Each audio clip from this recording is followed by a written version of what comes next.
Spider-Man and his amazing friends.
Человек-паук.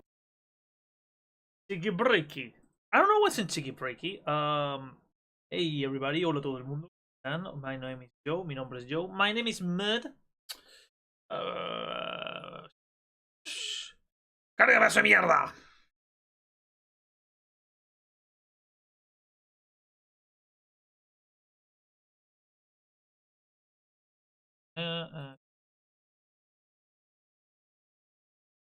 No me deja.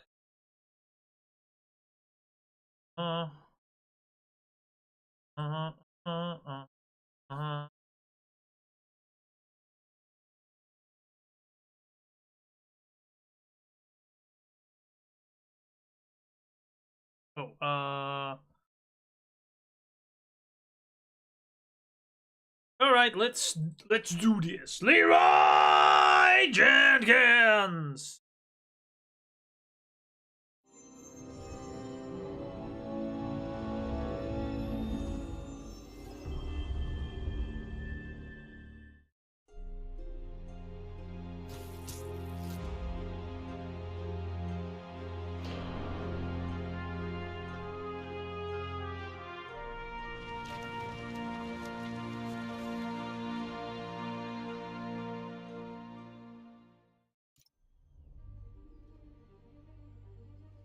Veamos si está todo funcionando bien. Let's see if all this magic bullshit is working. I don't remember doing it. Oh yeah. No. 3, 2, 1.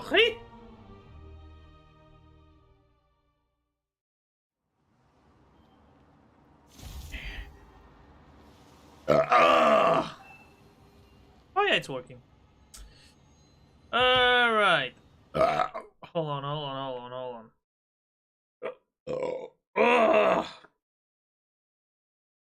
A la mierda. A la mierda.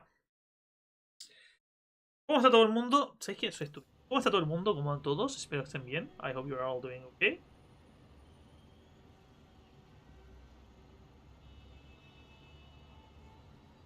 Fisk Construction. Need to check out those sites for Yuri. Yeah, Spidey. But first, my spider sense is tingling.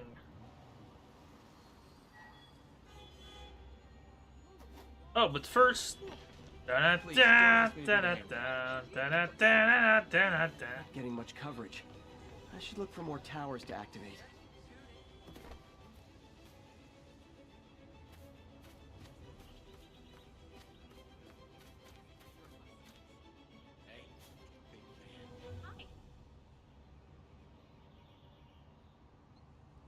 Let me do something stupid. I want to get a copyright strike, but it's totally worth it. Yo, Spider-Man, we don't need you in this city. We got enough problems as it is. How's it going? You don't mind, right? Hey, come on. Yeah, hello. Hello, citizen. Ah, fucking ads.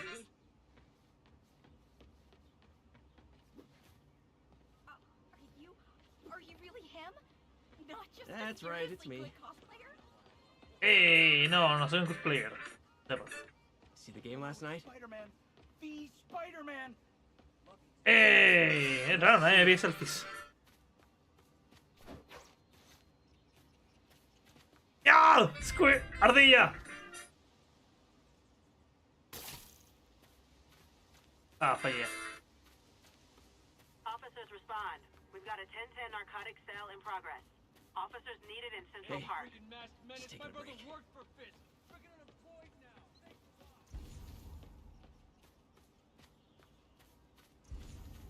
lot. Chicken madres.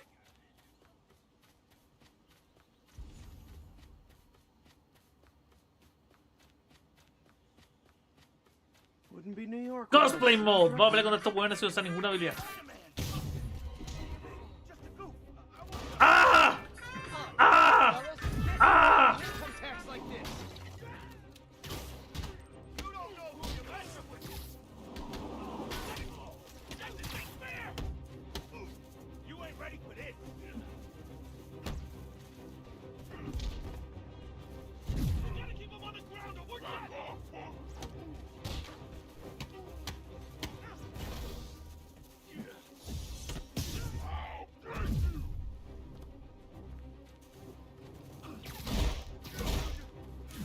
Boom.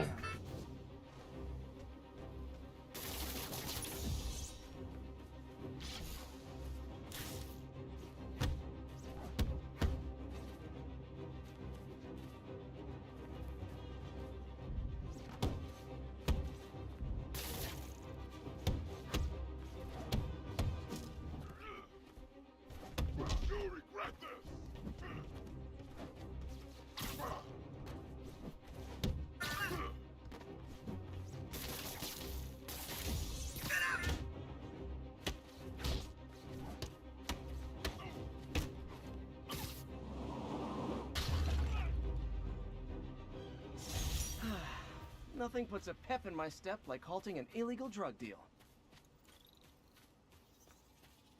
Sit tight, guys. A nice, comfy paddy wagon will be here soon. Okay, let's do superheroing. Ah!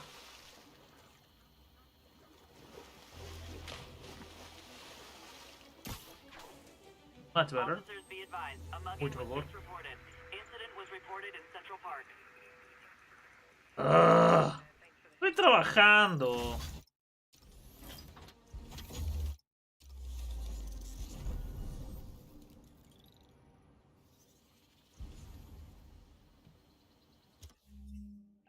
Ah, mira. El bolso soy, el bolso soy, el bolso. ¡Oh! Yay. ¡Opa! ¡Opa! Chiqui breque.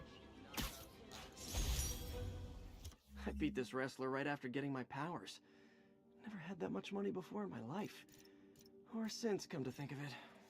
What do you mean, bozo?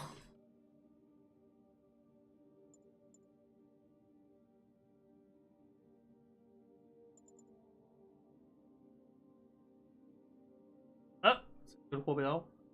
Ok.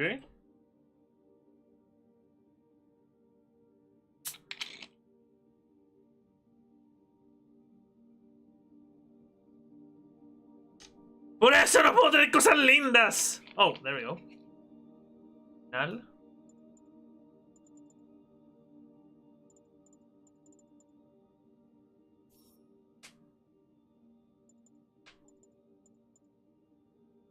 Primera película. Bolsa. Tom Holland. Turno. Spider-Man. No tengo idea. No tengo idea. No. Hora híbrida de la película. Segunda película.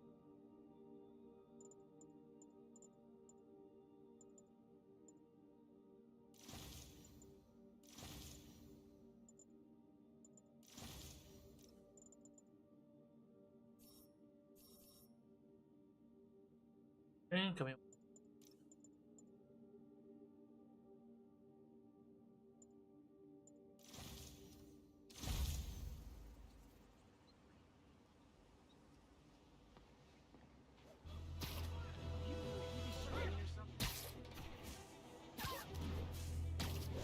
Local units, an assault was just reported. Be advised.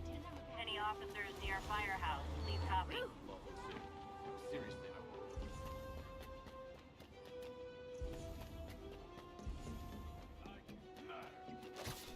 Assault in progress. Gotta stop it.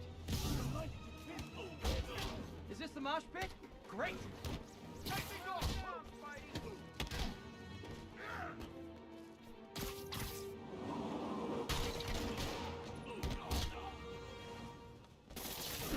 Oh.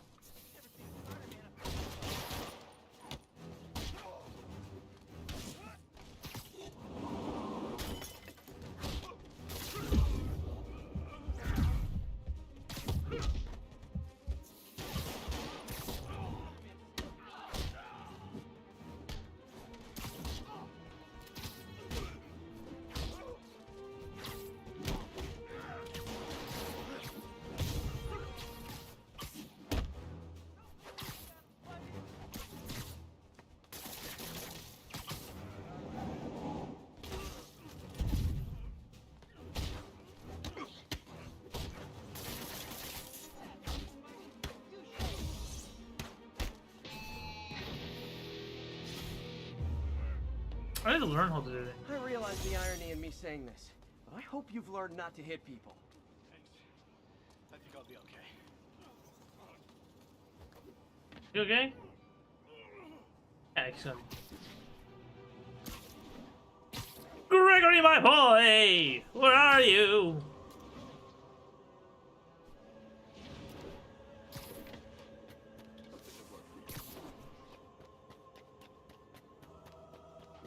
You know, there's something I need to do in this game. Where I'm gonna get the biggest copyright strike in my life. And you know what?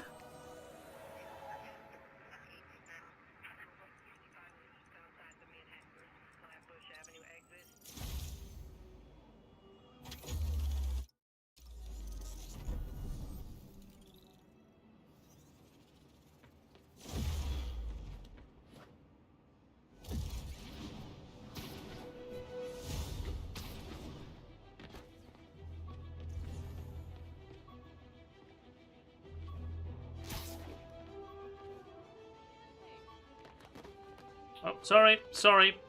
Ignore me. I'm just Spider-Maning. People, I always thought Spider-Man was a few geese short of a gaggle, but this confirms it. As if that atrocious white spider wasn't enough, I've had repeated sightings of him in a new outfit. Some sort of punk rock-inspired thing that makes sane people want to tear out their eyeballs with a rusty spoon. Now, I was around for the birth of punk rock, and I did not care for it. You can tell. It's a flagrant declaration of disrespect for authority, and if Spider-Man is going down that route... Oh, no, I just had a terrifying thought. What if this isn't the Spider-Man we know, but some sort of metal mohawk-wearing copycat? What if there's more than one? Jared, go to break. I need to lie down. Alright, let's go to the highest tower in the game. Because there's something stupid that we need to do. Oop. Possible drug deal in progress. I can't! I'm a Spider-Man by way through problems, being man. The highest. Go to Empire State.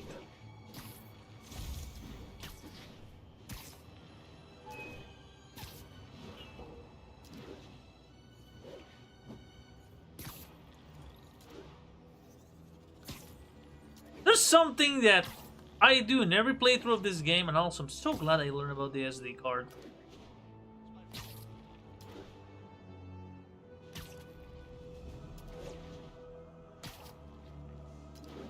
Which one is the Chrysler? Attention units, we've got reports of muggings in the area. Available officers, please proceed to Bryant. Over. That's a holdup. Who wants a picture?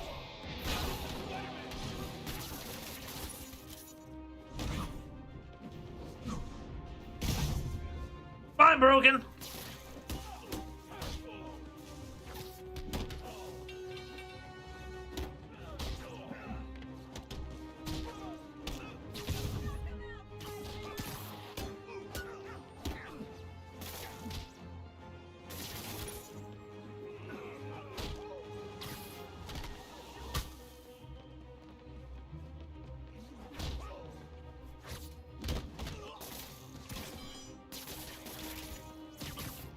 Have you ever punched one motherfucker with another motherfucker?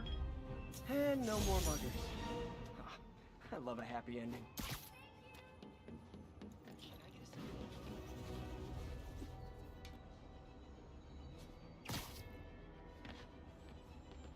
Sure.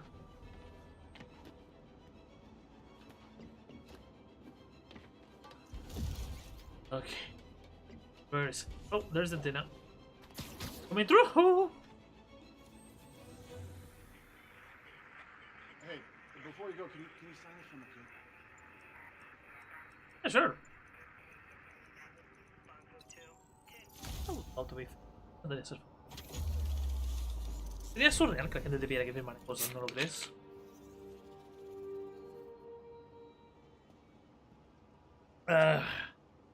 We're on the friendly neighborhood Spider-Man, so... Sorry. Superhero landing, sorry. Attention units, report received of a narcotics sale in progress. Incident is active near Grand Central. Okay. Drug deals and criminals. They go together like cookies and milk. Gotta be honest, not a fan of Big Pharma. Especially back alley Big Pharma. You ain't ready for this. You're gonna regret that.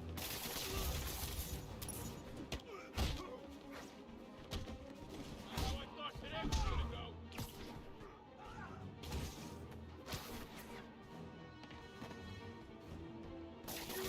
You're gonna pay for that.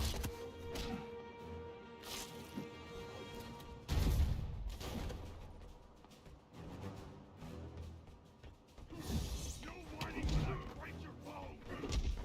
Ow.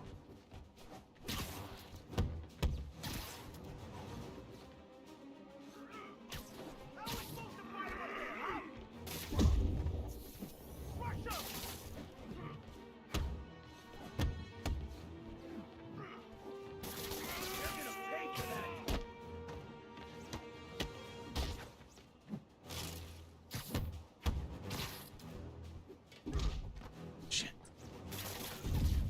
Finally,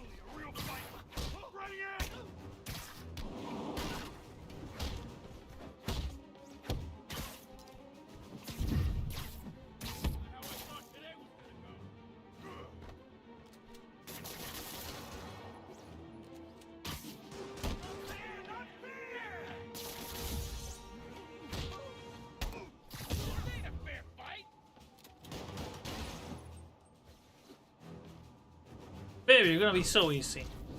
Oh! Even I felt pain for that one. Yeah, that's I think that's Empire State. I might be wrong. Sorry, I don't know much about New York City, NYC. Maybe it's what he wants to be. Like letter, be your friends. That's cool, then. Go. Yo. Okay, time to do something stupid. Ahora hacer algo estúpido que nos va a costar el canal, pero lo va a valer. ¡Cárgame esa mierda! So this is the Chrysler or the... Oh, no. Suit up!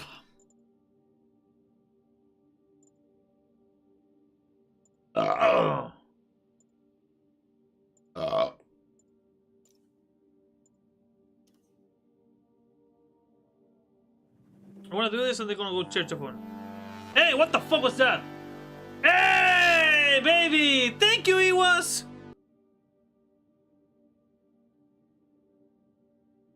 I'm gonna do something stupid, okay? Not this! Fucking ass.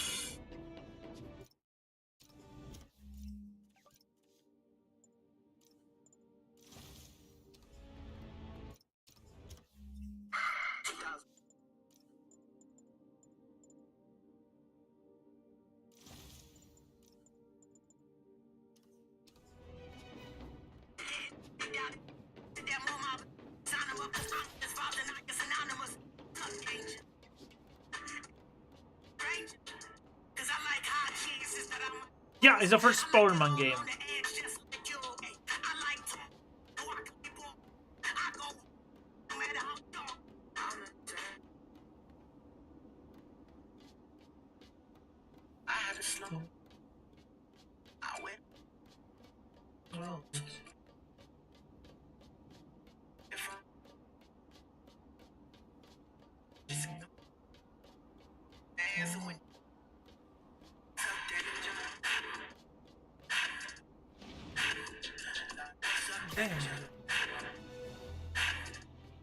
Yeah. Doesn't want me to go that high.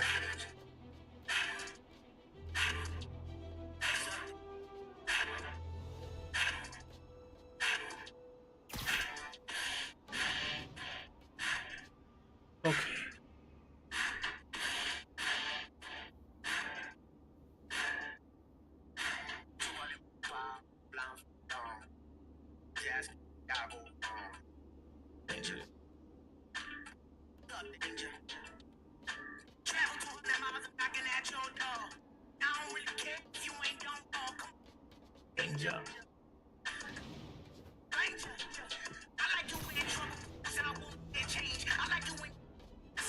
I'm gonna do something stupid.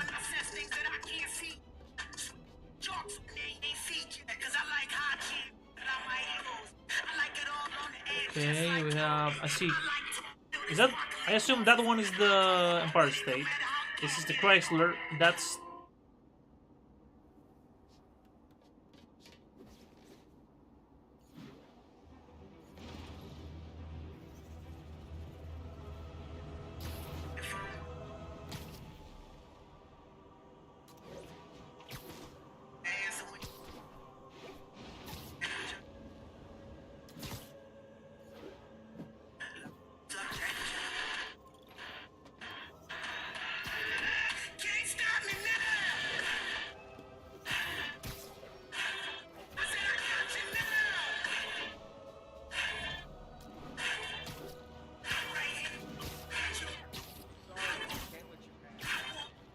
There's something so fucking awesome of doing this.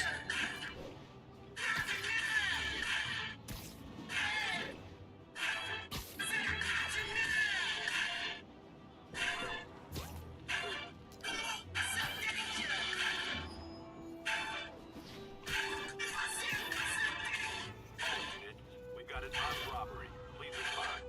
Officers needed in Koreatown. Hi, bad guys. Gentlemen, afraid I've got to ask you to leave the store.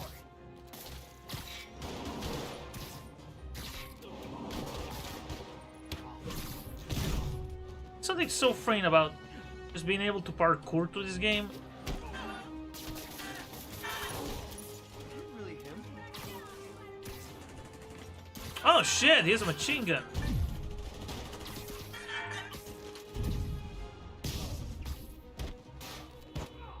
Oop.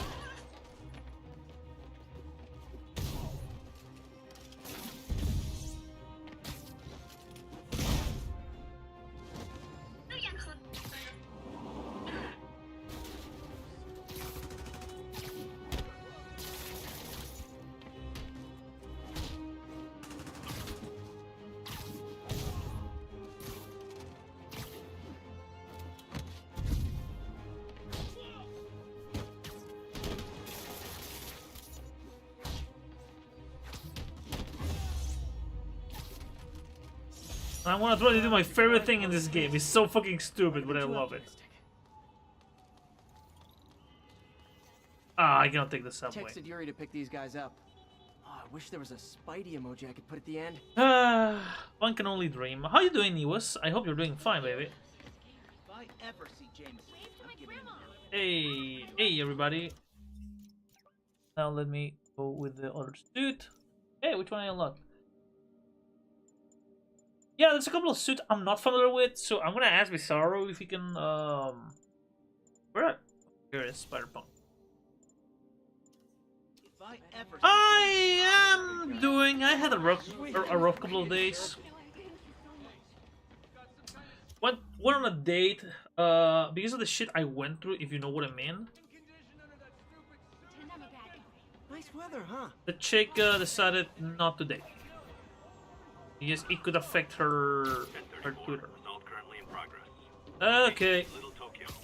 Yeah, I'm coming. I got it. There's so many bad guys in rooftops today. It's actually impressive. You wanna fight? It's your lucky day. Hoppa. Hoppa. Coming through.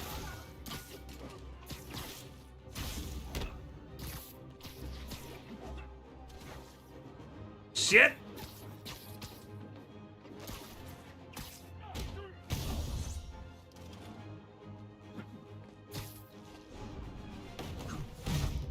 Sorry, her TikTok, not her Twitter, yeah.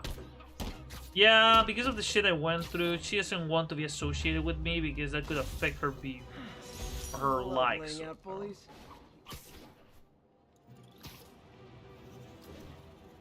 People are people.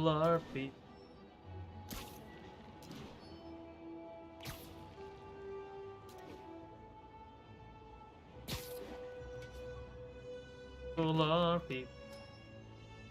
Yeah, you know what I mean. Spider plushie!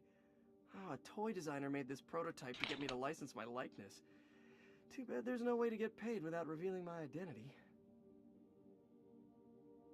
I mean, you get a lawyer to represent you to do it or not.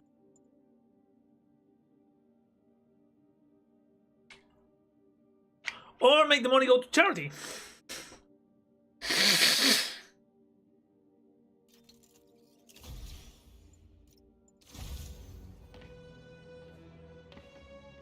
Wait, what button was it? Oh, which button?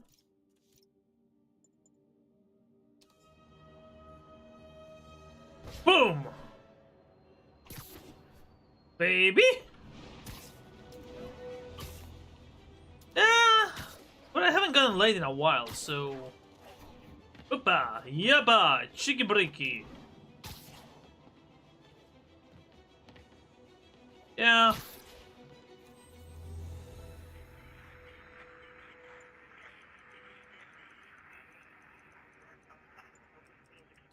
Hold on, I'm gonna... Can you do me a favor? Okay, hold on, I'm gonna tell Bizarro I'm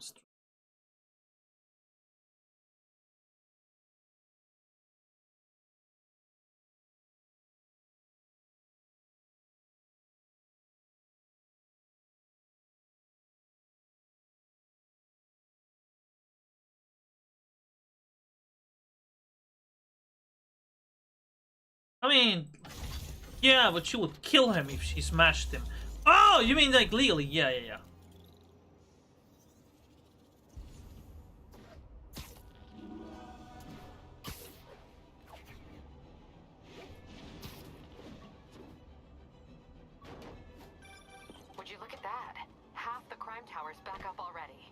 when Spider Cop's on the job.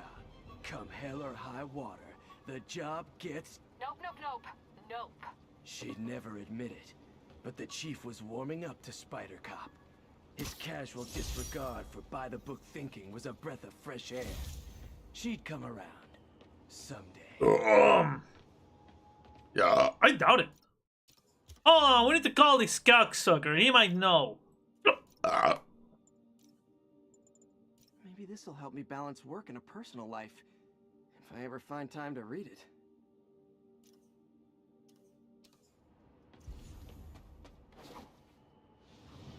Oh, free shit. Attention units, we've got a 10-10 Ah. narcotic sale. Proceed. Another meeting in a rooftop. You ain't ready for this. What are we supposed to do against that?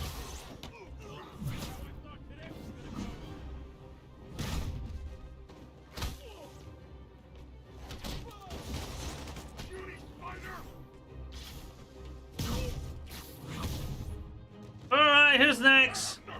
Hey, get back down here.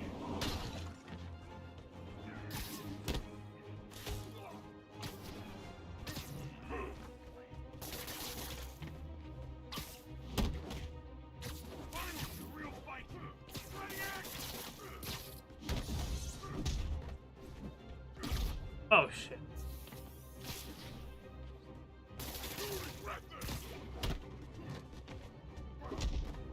Why can't I take you out of the fucking building? Oh yeah, I forgot that Spider-Man is Jewish. Wait, there's one more still alive? Oh no, no. I mean, alive-ish.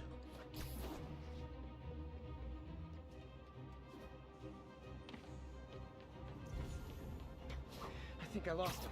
All I can do right now is alert the police and let them handle it. What do you mean? There's only one guy left, Spidey.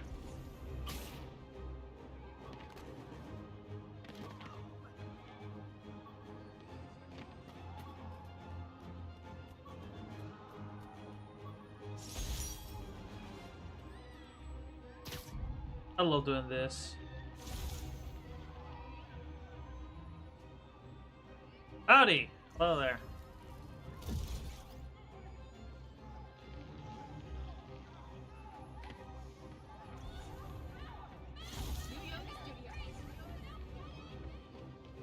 One guy is somewhere in here. You alive?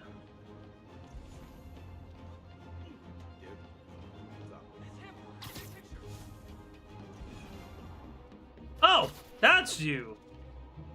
You're alive. Oh, someone's there. Nap time. There we go. Huh. Fisk did keep these wannabe pushers in check. Wait a minute, what's that feeling? Do I miss him? No. Thank you. I'll text Yuri the location. Cops will be here in no time. Spider-Man's the... There you go, buddy. He's a human comic. My husband thinks you're a real hero. Thank you. Hi. What's his problem? I got your back, Spider-Man. Hey, Yeah. Hey there. My back! kind of skin condition under that stupid suit or something?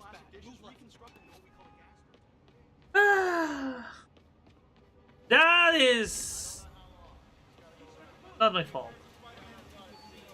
$10 as soon as I leave this scene, I'm gonna get triggered.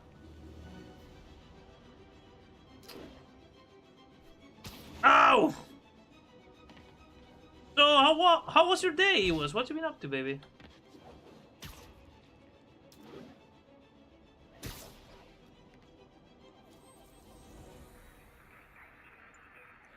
Spider-Man, the situation's under control.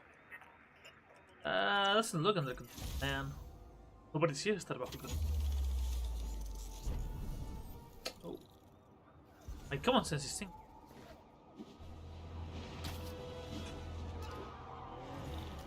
Hey there! Whoa! Whoa! Shit! Whoa!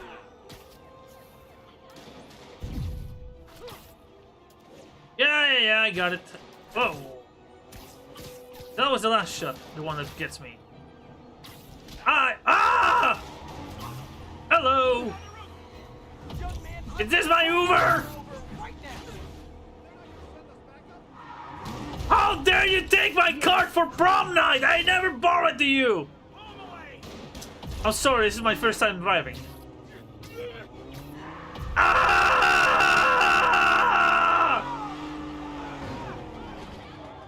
Okay. More crooks? This fight's going viral. Hey guys, you like... Oh shit. Run, rock and roll, run, rock and roll! Okay, we're gonna do this easy.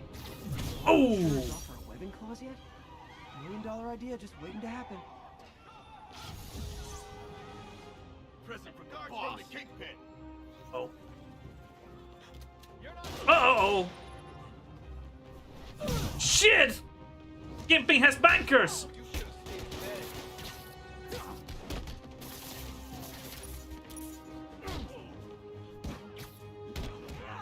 I better be more careful with my adoring public. Thank you. Thank you. That was incredible. Thank you so much. Thanks. I'm gonna tell everybody. Thank you. Lift something heavy. Nice, nice. Spider emergency. Hi. What's wrong? Come on. Spider-Man. Spider-Man? I got your back, Spider-Man. Hello. I didn't know you had horses. What are their names? You know the guy at the network. Imagine the morning show with Spider-Man. I got your back, Spider-Man. You say hi to my kid? This. Yeah, sure. Mother, huh? Wait till they see this. Can I get a selfie? Yeah, sure. Oh! Hey there, buddy. Hi. Big hands? Spidey, shake. Hello? Hey, Biz! How you doing, man? I'm streaming the Spider-Man game. You can watch on YouTube. Nice to see you. Oh, okay. Yeah. Oh, you're playing a nice Spider-Punk. Yeah, dude, you know me. First off, for those of you who don't know, this is my my boss in a weird way, Bizarro. Bizarro, say hello.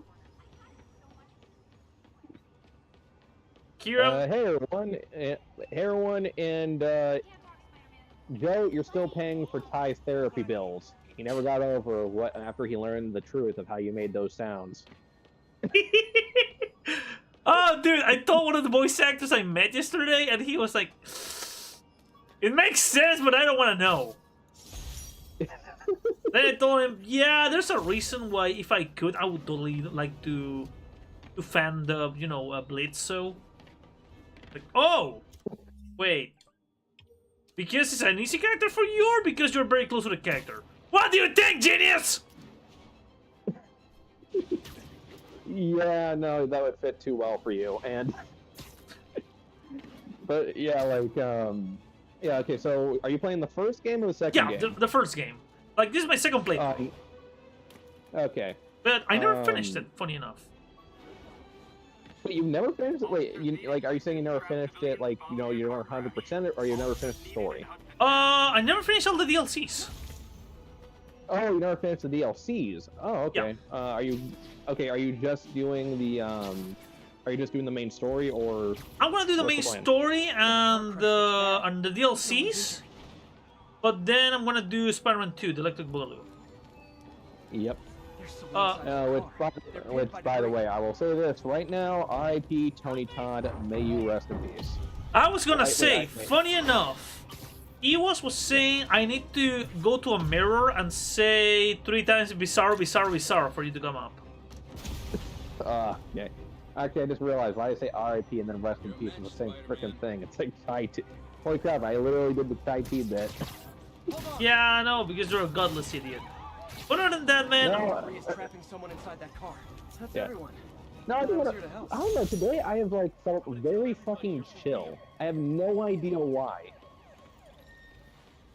Like, we have one of those days where you wake up in the morning, and oh hey US, you wake up in the morning and you just feel really, really relaxed. No. I don't know what Oh, relaxing is, man. You know me. Oh yeah, I forgot who I was talking to for a second. Yeah, no, like that was just me today. Like, which is weird because my day started off pretty freaking annoying because my power went off. Dude, you're honking your fucking horn to a fucking ambulance. Go fuck yourself. Sorry. I know. I see that.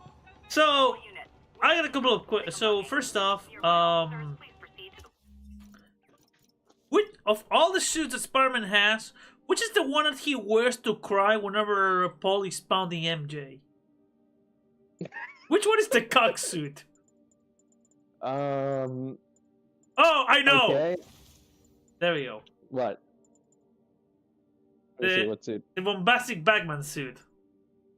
Oh, okay. Oh, you're talking about in game. Okay. Yeah, no, that will be the suit that he would wear to jack off while thinking of MJ and crying, imagining how Paul is pounding her red-haired pussy. What? I'm trying to be sensitive. Okay. By the way, I heard that now he has a new girlfriend that is like the Marvel version of Huntress, outfit-wise.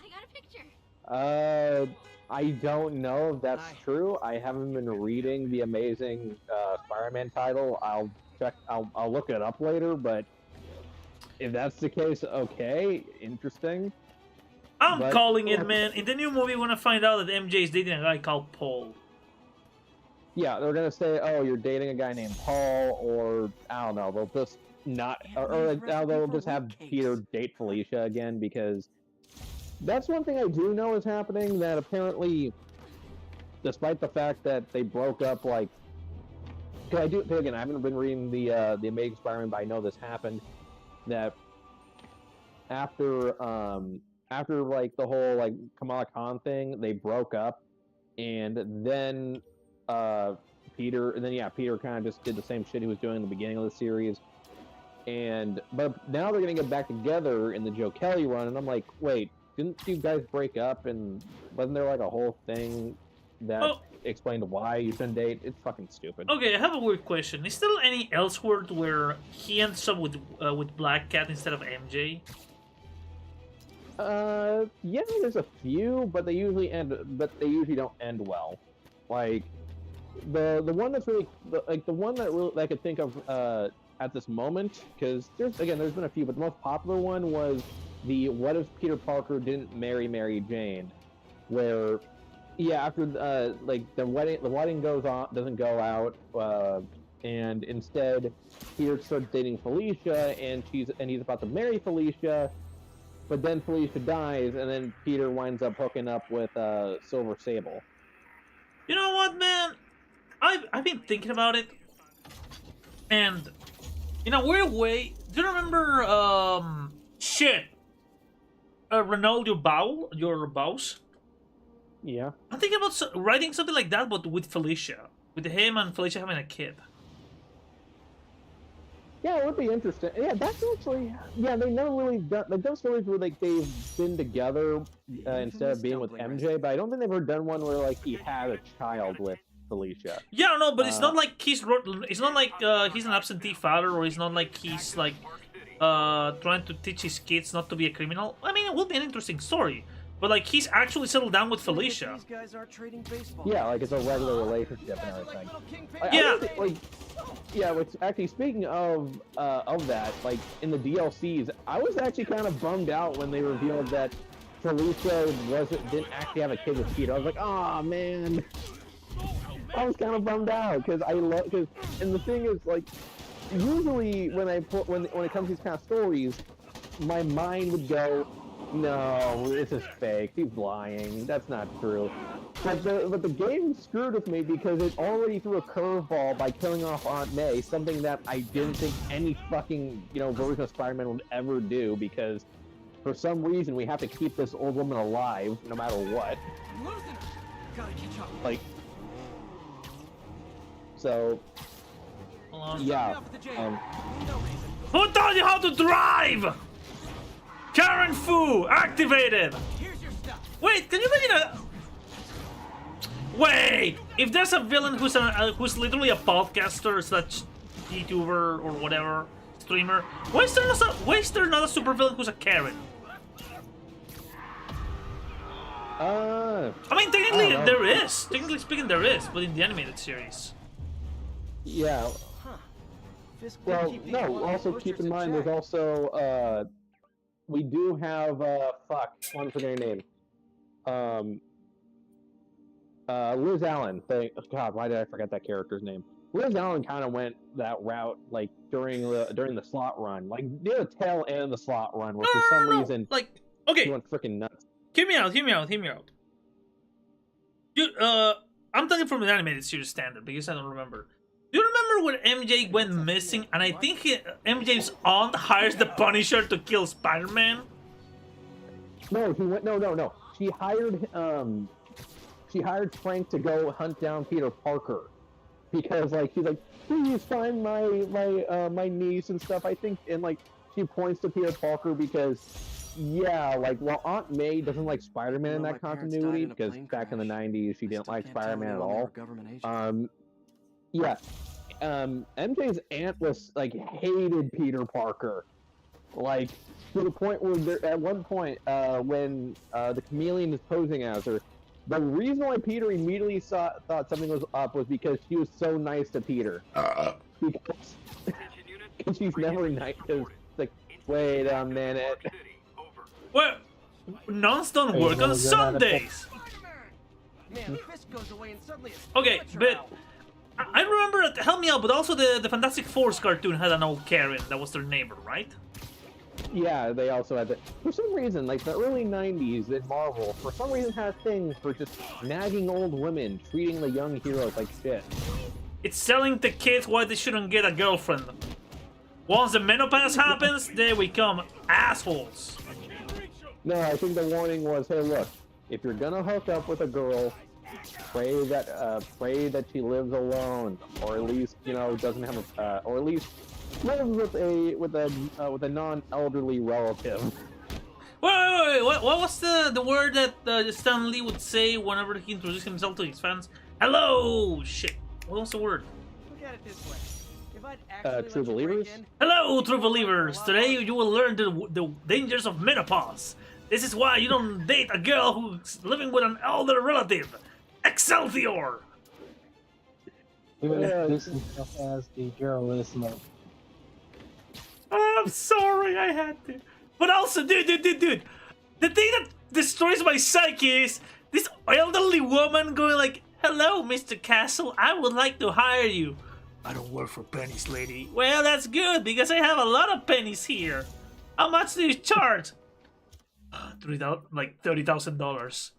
There is 1 cent, 2 cents, 3 cents. Oh, I have a coupon.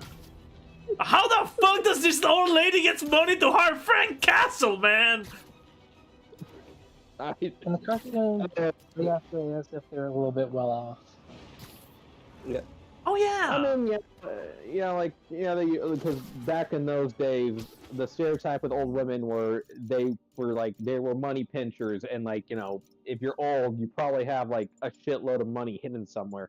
From your for 3 dead husbands. Yeah. Hell, that was one of the reasons why Doc Ock almost married Aunt May. Yes, to Joe's viewers, I don't know. In the comics, Doc Ock, one of Spider-Man's greatest foes, wanted to marry Aunt May because she was going to inherit an island. In the middle of a tree exam. Huh, you get what you pay I am for. not kidding. And here's the crazy part. At one point during the Dan Slott era with the whole Superior Spider-Man, Peter actually accessed Otto's memories and found out that, oh no, they weren't, he didn't just plan to marry her. No, they were fucking. Did he? Oh. Yeah, because he accessed the memories. Yeah, he accessed the memories, and he sees an image, he sees Aunt May, telling Otto, "Look, Otto, it's not a big deal. Hey, it's not a big deal. I won't tell anyone what we did." And he's like, "No." Okay, so wait. I got a question. I got a weird question, man. I know the extra official answer, but comic books are weird. is that whole thing about Gwen Stacy having kids with the Green Goblin canon anymore, or we don't talk about it? No, that was retcon. Oh, thank God. Yeah, what they did, they retconned it during Nick Spencer's run because Nick Spencer wound up in that moment because the editors were like, no, Nick, you can't undo one more day.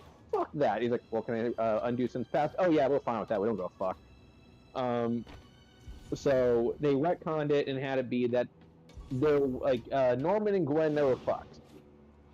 Oh, thank God. Never happened. Yeah, and instead, this whole thing was like a crazy-ass plan that was orchestrated by the evil AI system that Harry created during the Clone Saga. The one that, made frickin' Parker robots and shit. And that the Stacy twins are not the they are the children of Gwen Stacy, but they're not like the children of Norman. They're just clones. And they have accelerated and they have the whole accelerating aging thing, but it's like the clone situation. Okay. I have a question. Who hasn't cucked Peter Parker by now? Because so Mary Jane dumped him. Technically speaking, Gwen Stacy slept with his worst enemy. Indy from the old cartoon show got turned into a vegetable. Who else? J. Jonah Jameson did it once. Wait, slept with Aunt May? No. Well, fun fact: Jameson's father actually married Aunt May. Oh yeah, I know. I know there's siblings in a weird way. Yeah, but no, no. What happened was, in the 80s, there was a Spider-Man cartoon show. It was around the same time as Amazing Friends.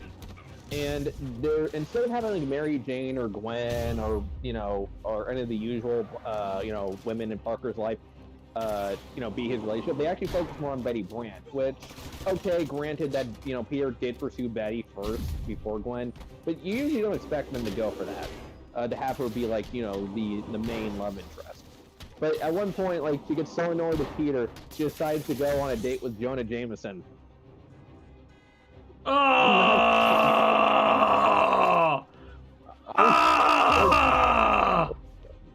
I know it was meant as a. I get it.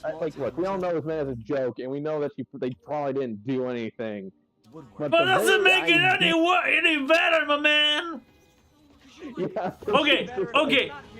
No, they were this crazy old man than deal with this shit. I realized something, buddy, and I'm gonna destroy your psyche, okay, buddy? All right. I want you to listen to me very carefully, okay? And at first it might take you a moment, but I want you to process this, okay? Alright. Peter is the Archie of the Marvel Universe. Yeah, no, you're not wrong. You are so not freaking wrong. Didn't do a short about it. Nobody has stuck on my theory. Oh yeah, no, I'm probably gonna be short about this because he kind of is. But I think he's the. Here's the thing. I think he's the Archie, but from the Warner Bros. TV show. Oh, from the Riverdale show? Yeah, I think he's that version of Archie. Because of how weird everything is. Victims being held in a car. That show wound up becoming a weird parody of Twin Peaks for some reason. I mean, that's how it started. You're safe now.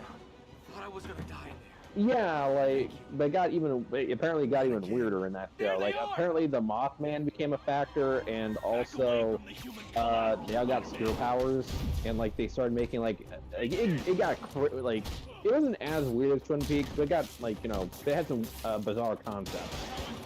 Yeah, look, I used to enjoy that show. Non-ironically, I do happen to have Jughead's hat because I loved season 1. And then it was the gas year. I mean the gas leak years. Everybody was doing LSD in Hollywood. Everybody thought it was a good idea. Yep, and everyone had a secret sibling, or found out that Dude, come on! Those are the most comic book accurate bloodlines there is. Yep.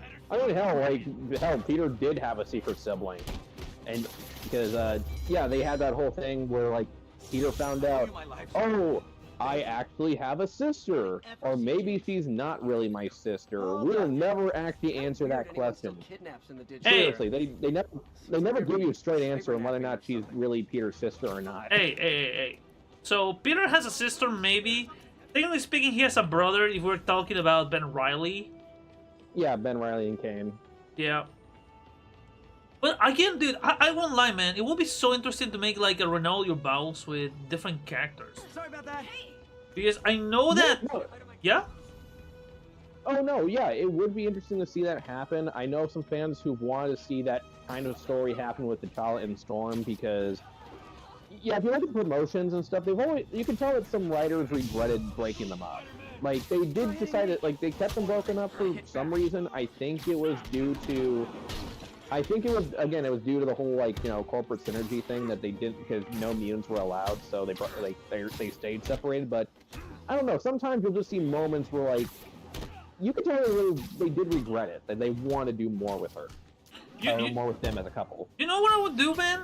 If I was one of the Marvel head honchos, or if I was an editor or a writer, I would do a Ronaldo Balls type of story, where Spider-Man like realizes that everybody treats him like shit, everybody hates him, and the only person who really supports him by now is Felicia. So the story set like a couple of years later, and now they're thieves, very like Lupin the Third. And what I would do is that the Zenyatta of the story would be Miles. That would be interesting. That could be interesting to do. I mean, it's not too far off to have Peter Parker, like, in alternate and, like, what-if story that have Peter, like, shift the morals. I mean, in Spider-Verse, there's literally a version of Peter Parker who became an assassin who was trained by Wolverine. No, but, like, here's the thing. I'm thinking about him shifting morals, but not being a complete asshole about it. Like, he's not evil. Like, yeah, no, like, I know what you mean. He's more like a Lupin the Third, Robin Hood kind of dude. He's like, you know, he steals stuff, but he's not, like, he's making sure he's stealing from assholes. Yeah. Felicia, she's a wild card. So he was like, okay, why do you stole this? The guy was an asshole. Okay, I'll let it pass for now. Yeah. But yeah, I'm curious, like, you know, speaking of, I am very curious to see how they're going to handle Felicia in the Ultimate Spider-Man comics, like the new one, because I still have this theory that they're going to do a reverse of their relationship in the OG Ultimate Universe. Because... Oh, dude! I have an idea for another what if. Oh, what? Okay. What if Parker, instead of hooking up with Gwen Stacy, he noticed the Jessica Jones? Oh, actually, yeah, that would be an interesting topic to dive into. And we do know there is this one. There was a mini series where Jessica actually met alternate universe versions of herself, and they revealed that her marrying Luke is not a constant in the multiverse. It does happen, but it's not like Superman and Lois Lane. Like, they don't always get together, kind of deal. Like, yeah. No, like, at one point she's sitting down with them and says one hooked up with, was married to Steve Rogers, one married Matt Murdock and stuff. Yeah, I wouldn't be shocked if they did a version where, like, where Peter actually did notice her and they did build a relationship. You know what would be interesting, man? But I can imagine that the combination of the relationship would be? What? The whole bridge scene happens where, you know, the death of Gwen Stacy. The twist is that, yeah, Jessica survives. But she kills the Green Goblin. Yeah, that could be an interesting one to play with, and then it leads to the whole thing of, like, how would Peter deal with this? Of, like, do I turn in the woman I love? Do I cover it up? Do I take... And I could even see it, like, yeah, he takes the blame for it. Like, he lets everyone think that Spider-Man killed them because, you know, Jessica maybe at this time doesn't have a secret identity yet, so, you know, he's like, no, I'll take the fall, and it leads to the whole thing of, like, what will Peter do now? Will he stay as Spider-Man? Will him and Jessica, like, you know, end up when they wind up making their own like detective agency and stuff, and like it is Alias, but now they're working together. Ooh, you know what would be interesting, man? What? Rhino almost killed They me. become like they create their own detective agency after this, like to try to lay low. But in a weird way, he becomes the modern version of Spider-Man Noir. Yeah, that'd be kind of a cool thing to do. Maybe even like, oh, actually, another cool thing they could do is because he technically can't be Spider-Man anymore. He goes by like the code name. He starts going by like code names regarding other, other aliases for Spider-Man. Like he becomes Dusk, or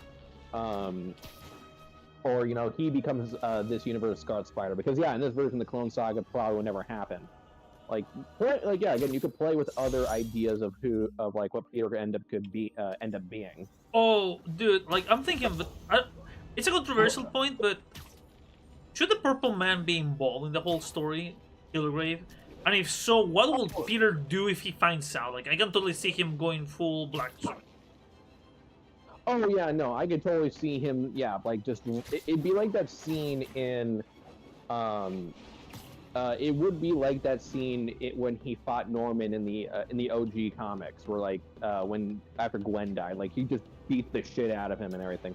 Granted, it'd probably be a little bit more difficult because Kilgrave's powers are that once you look at him, you're kind of fucked. Oh, dude, I have the perfect idea. Listen to this. Yeah. Okay. So Gwen kills. Okay, so this is the story. He kills Norman. Peter finds out it's Norman.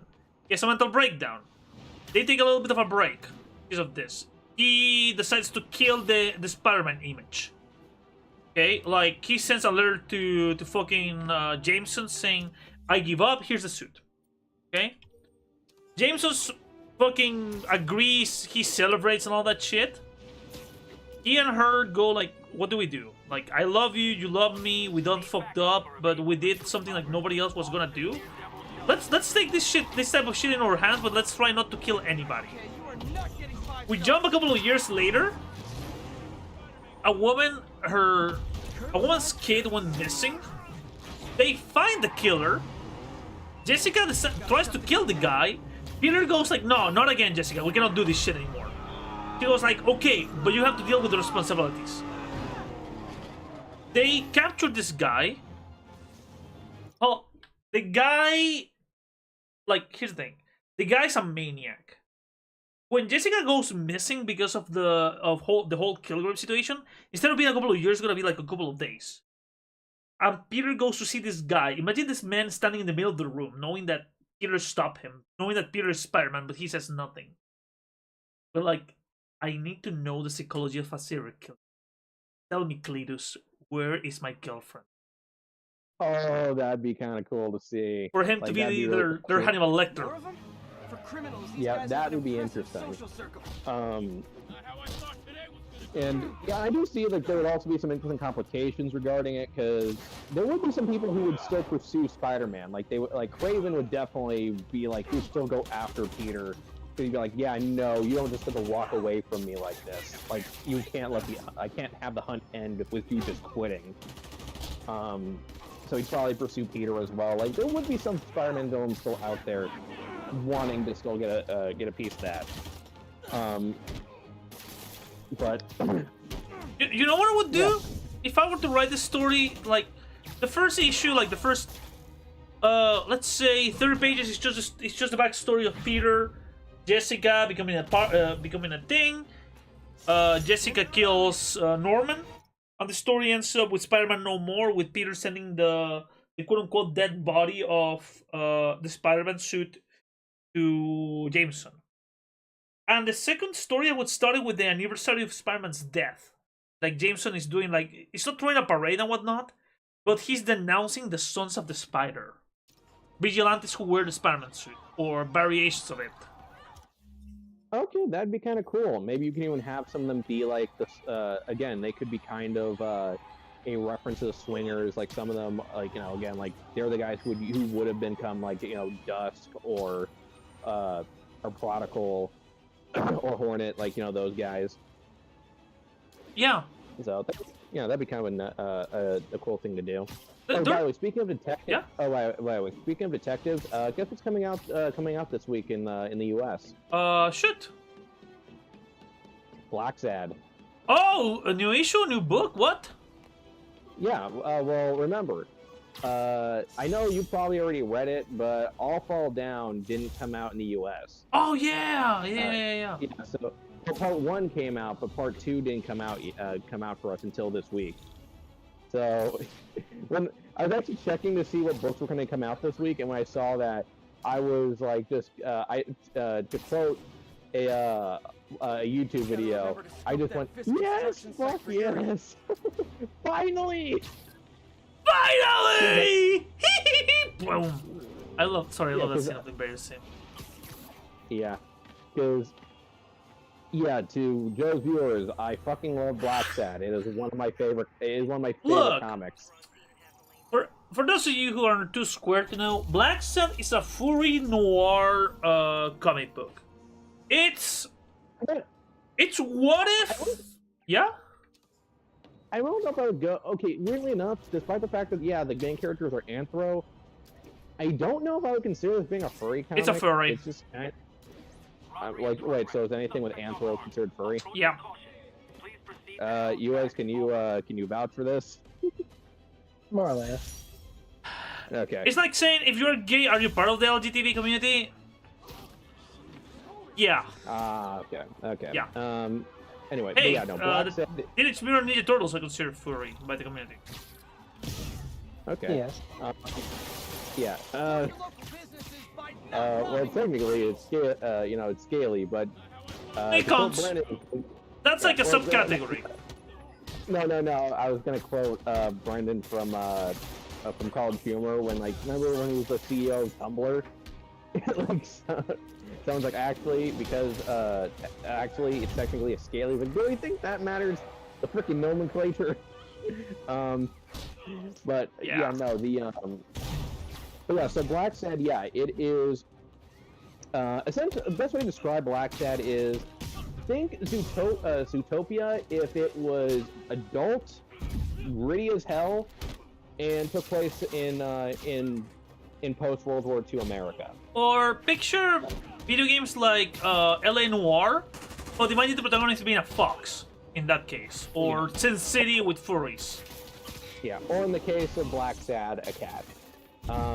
Each book, and essentially, this book, which is written by a Spanish author, pretty much is a homage to American noir.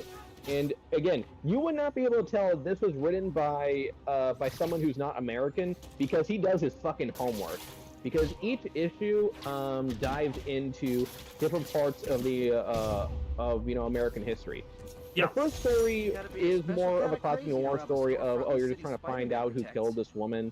But then you have the second story, which is my favorite, Arctic Nation, which dives into fascism and racism during that era.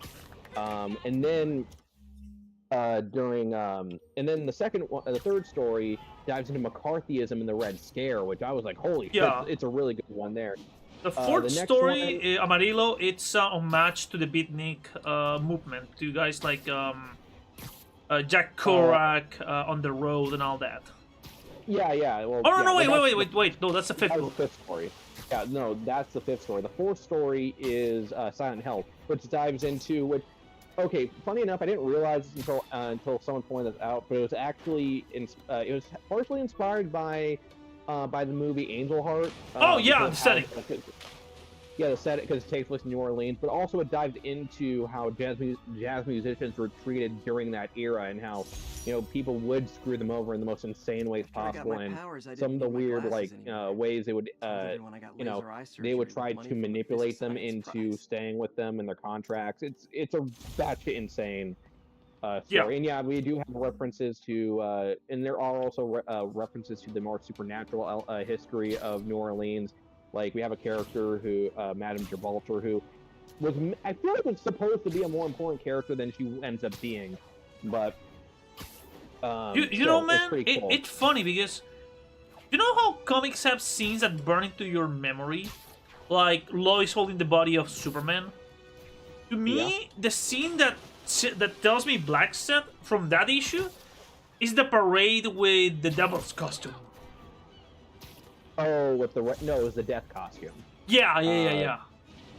But actually, weirdly enough, I could cosplay as that because I actually have the goat mask, though it's. You know what, man? White. If you do that, you need to get a cosplay to go as Black Sad.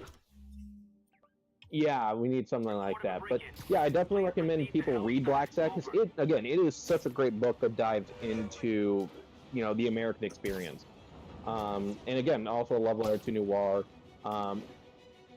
When it comes to the next All Fall Down Part 1 and I'm guessing Part 2, it's a mixture of different topics. It's about art. It's about the creation of art in different contexts, like art as performance art and art as an architecture, as in developing a city. Yeah, and also talks about the industrial about about New York and its industrial and how it became more famous for skyscrapers and everything. Yeah. And though I will say this, most of the Black Sad books, most of the Black Sad stories are pretty much good one and dones. The only ones where they do make a few callbacks to each other, like for example. Amarero does take place right after Silent Hell because you see John and Weekly part ways when in New Orleans while John has to get back to New York. And we do see another character that showed up in Red Soul, the third story, show up in Amarero as well. Oh, the girlfriend, right? No. It was no, it was there was 3 characters actually. The first being Cougar and Wolf, who were agents that Black Sad ran into and he humiliated during that story, and the other being a Buffalo who was at the beach party with the apostles. And he was at and he was just he was spouting poetry and stuff and talking big shit, and then he's never seen again in the end of the story. And then when you find out he's back, you realize, oh, he's a fucking asshole. Okay, dude. I think I know how to sell Black Sad. Yeah. I think I have the right way, and this one I haven't seen the thing, but tell me if I'm high. Okay. Black Sad is America to Beastars being Japan. Yeah, it is. It really is. There's a lot of Beastars. There are a lot of Beastars element to it. And mind you, I have watched Beastars. I really enjoy it. I'm looking forward to seeing how they handle Melon. Yeah, but you could pretty much say that Beastars is just what's happening in Japan right now. Yeah, you could argue that Black Sad and Beastars take place in the same universe kind of deal. But yeah, and Black Sad was such a big hit that they gave it a video game. Granted, the game wasn't super great. It glitched out a lot. It's a fun game, but I'm gonna tell you 2 things. One, there are gonna be moments where there are gonna be moments where the game glitches out on you, and at one point for me it actually crashed, which is really annoying. But it's still not a bad game. It's probably the story itself is pretty standard of John. He's trying to solve the murder of a dead boxer, and but I will say when they reveal the truth. What? Sorry, you said boxer, and that triggered a memory. Go ahead. Yeah, but when you find out the truth and how this all happens, you're gonna go, what the fuck? Because it is the most because here's the thing. Black Sad as a series, even though it has anthro characters, it's very grounded in reality. Yeah. With the exception of the game, because the game reveals something that made me go, okay, I didn't expect them to go there. They usually don't go in that. They don't usually go that route. What? Okay, throw me the spoiler, man. Now I'm hooked. Okay, so throughout the game, John is trying to solve this murder of a boxer, and during this journey, he encounters this chimpanzee who is losing his shit, and it turns out, oh hey, Lunar, I'm talking about. And I'm streaming, and I'm peanut. Yeah, he's streaming, and he's also playing. He's playing Spider-Man as you do,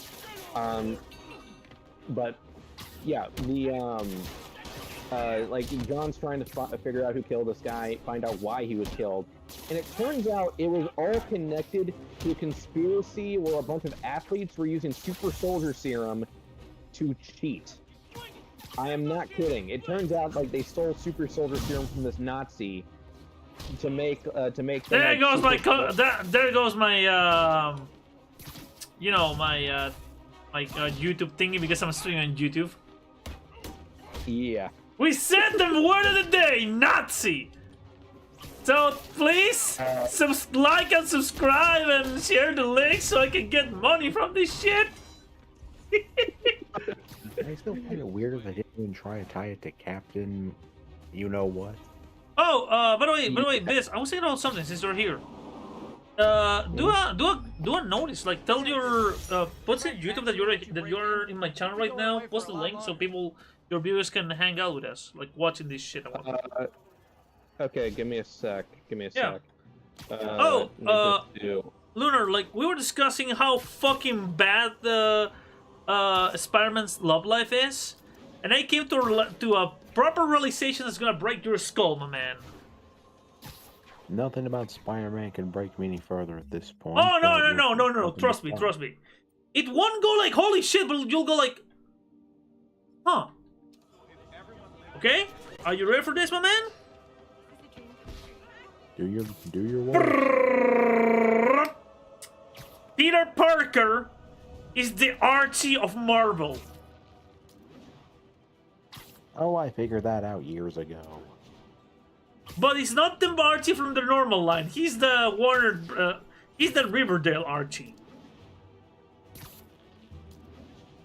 Okay, weirdly enough, that actually makes sense when you're tying the fact that weird stuff just happens to him even with superpowers. And yeah, no, that sums up Riverdale Archie a lot. Told you, man. Yeah. Told you, true believer. Oh wait, hey, give me a second. The show ended. Oh wait, give me a second. I'll be right back. Something. Hey, you were saying, Lunar? Literally, the show ends with time travel, I think. No, everyone dies. Okay. I haven't seen the ending of Archie. I mean, of Riverdale, but here's the thing, man. I will admit, I do happen to have a Jughead's hat. Okay? Now, please explain how everybody dies in Archie. Nuclear bomb or what? Because by this point, if you told me nuclear bomb, I won't be shocked. I'll be like, oh no, they just apparently just die. We focus on Betty going back. She has a daughter. She goes back to Riverdale, which is now pretty much a ghost town. How did it become a ghost town? What the fuck? They don't explain it, or rather they try to, but they don't really explain why. So Whistle did it. Pretty much, and also, ever since everyone's dead, this also includes everyone from Chilling Adventures of Sabrina, because even if they couldn't do it, they actually confirmed that no, it's a shared universe, so... Oh, yeah! Yeah. You know what? I hate to say it, but those two shows, the first season was pretty good. Yeah, and then... Okay. So I'm thinking, when did I bail from the Adventures of Sabrina? Man, I meant to wash this gym shirt. Let's see. I mean, because the last season was promising because they had the Eldritch Horrors. I still don't know why they call them the Terrors. Doesn't have a ring, like, it doesn't roll off the tongue, dude. Am I wrong to say that? No, you're right. Like, it was weird. They're Terrors. Though I will say Riverdale lost me really with season 2. Only season 2 lost you. No, I mean, like, God, I bought this as in, I just didn't care for how it was going. Mostly because they bring in the Black Hood. If you don't know who that is... Oh yeah, he was a pulp hero, wasn't he? He was actually one of the Archie superheroes. Yes, people watching, Archie actually does have superheroes. Oh yeah, in the lineup, I know that doesn't get as much focus. I know that Archie has also superhero alter ego that he used during that bloodline. My problem is how they handle the Black Hood. They pretty much just rip off the town that dreaded sundown and turn a superhero into essentially just, well, again, the Phantom Killer from those events. And when really, if they were gonna have him be a killer, yeah, they could have at least had him go full a more Punisher style. But no, they don't even do that. It just kind of, and the fact and who it ended up being didn't make a lick of sense. Okay. Here's the thing: they don't even make the spoiler alert for the almost 6-year-old show. The Black Hood's identity is not who he is in the comics. It's Betty's dad. Yeah, because he was a religious nut job or something like that. Yeah, and it just with very little hints of that being the case. Oh, and also that Betty has a half brother who's also a psychopath because apparently that's a gene in their family. Somehow. Yeah. Comic books are weird. Oh, no, Riverdale is weird because here's the thing: Archie is at best kooky. You know, it's whimsical. You know, it's like, yeah, it's slice of life stuff. And keep in mind, you know how hard it is to maintain slice of life stuff after the golden age was. Yeah, Archie is literally can survive pretty much anything. When the world comes to an end, only cockroaches and Cher and Archie will survive. Pretty much. I mean, let's be honest here. Garth Ennis's whole being pissed off that superheroes, ruined everything and ruined other genres of comics. I'm like, well, that's because with the Comic Code Authority kind of making it harder to do other genres, really Archie was so benign that it managed to survive. I mean, come on, dude. Archie's the guy who sings Sugar. Do do do do do do. Come on, honey, honey. Do do do do. Yeah, I think people really forget that is where that song comes from. That literally is a tie-in song for freaking Archie. Yeah. You know what surprises me? Like a couple of years ago, a long ass time ago, I saw like so you know how there's stores that have like certain promotions, certain posters to promote a product? Mm-hmm. This happened like, by the way, this happened like, what was like 23, I want to say. They did a fucking promotion with models posing as Archie characters. For a brand.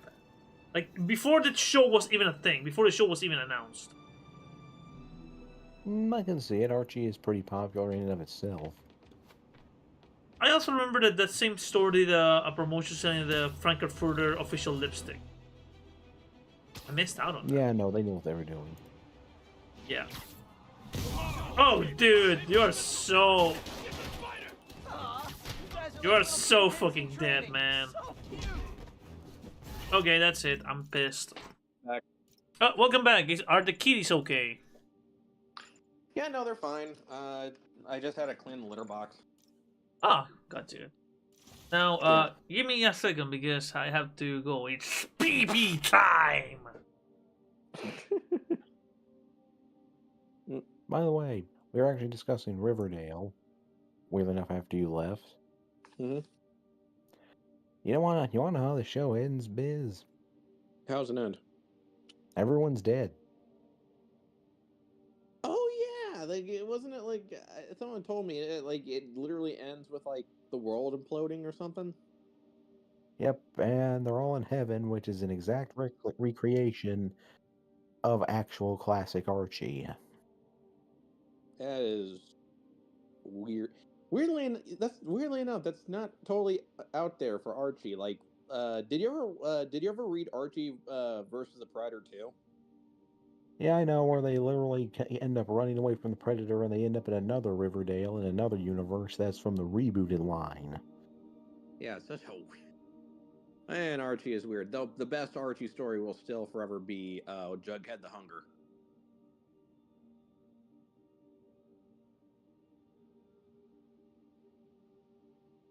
Enter.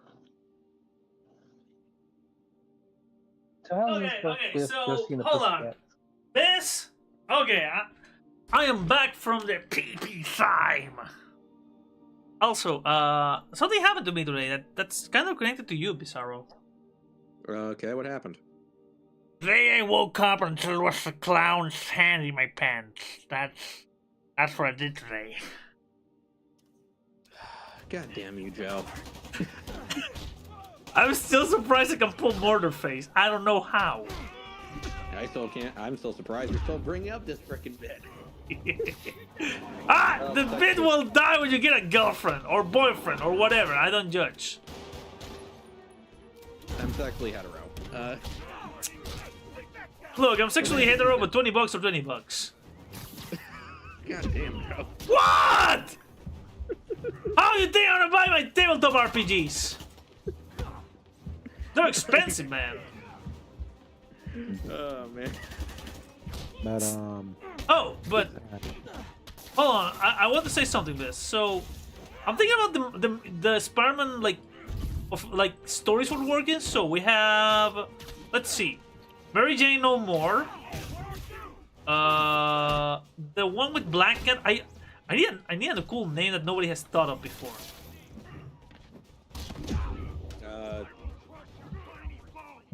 Wait, hold on. Like, okay, now you want cuddles. My cat now is demanding that I pat him in the head. I was thinking about calling it 9 Lives, but I assume somebody has done it. So. We're already getting the 8 deaths of Spider-Man. Drugs are maybe my most disliked criminal activity. What about Spider-Man the Cat Scratch? Bottom 5. However, that works. I'm pretty sure that was an actual story name. Fuck me! Well, here we go. Spider-Man Catface. And if you think that's a weird title, there actually is a species of spider known as the catface spider because a marking on its abdomen looks like a cat face. Oh, I don't know if I put you up to speed, man. So we were discussing the what if stories that nobody has tackled with Peter, and I was thinking about a simple what if. What if Peter got so fed up with the bad publicity of Spider-Man that he said no, fuck it. Right after the whole Paul situation, he's like, I wasted my time with MJ. Fuck this shit. Hey, my first He goes to Felicia and goes you know what? Fuck it. I'm angry. You want to steal something? She's like, wait. Sure? Yeah, I'm tired. Let's be criminals. I won't kill anybody. But fuck it, let's steal some shit. Weirdly enough. Yeah? I lost my train of thought. Continue. Okay. Tigo's like, what? Are you sure you want to do this? He's like, fuck it. Let's do this. Story jumps 10 years later, where Peter and Felicia have a kid. And they're basically criminals now. They won't kill anybody who... Yeah, they're not gonna kill anybody. But they steal from bad people and give it to good people. Or steal from bad people and keep it to themselves. Yeah, Joe kind of pitched it kind of like Lupin the Third. Yeah. What if Spider-Man just said, you know what, fuck this shit, and the Zenyatta to Spider-Man would be a mixture of J. Jonah Jameson and Miles. I don't like it. It will be a caper type of story. Weirdly enough, you know what's one weird what if that weirdly has never happened, even though Miles and fucking Gwen got one of these? What? What if Peter was Captain America? I find it weird that's never been explored.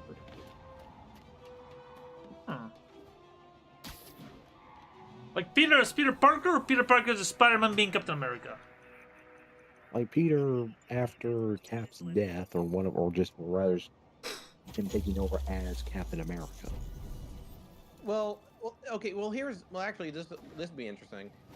What if Uncle Ben became Captain America? Because he did serve in World War II. And in one storyline, Bullet Point, where a bunch of heroes actually swapped places. One of the reasons why Peter Parker wound up becoming the Hulk in that universe is because he wasn't as fast. Yeah, so he wasn't able to save him in time, so Ben died. Oh, dude! I have one better. Also, weirdly enough, Joe, real quick, you know who the director of S.H.I.E.L.D. was in that universe? Reed fucking Richards. Okay. I have one better for you, man. What if Bucky Barnes never went to the army? Like, maybe he had a leg, like, maybe he broke his legs or something like that. And the person who becomes the Winter Soldier slash, you know, Bucky is Uncle Ben. Yeah, still not impossible. Like, here's the thing. Here's the twist I would give. Like, he already has his son. Like, Peter is already a baby, pretty much. So I would play with it, like, with the idea that he actually has something to come back home to.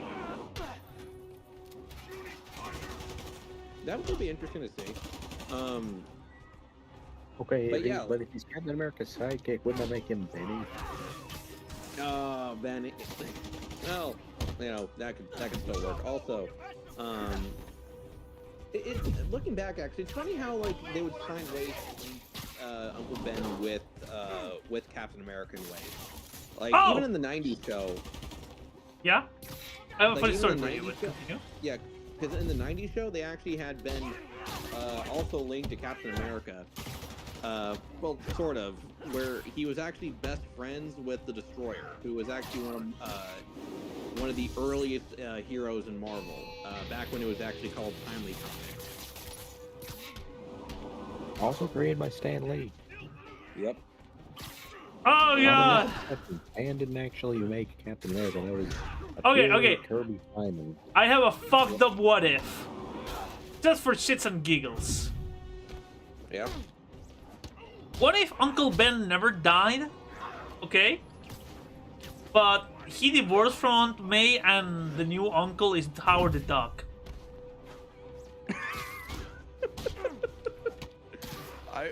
That would lead to so many questions that I don't okay, think Joe, want to answer. Okay, Joe, that's not a what if. That is one of those Marvel what the videos.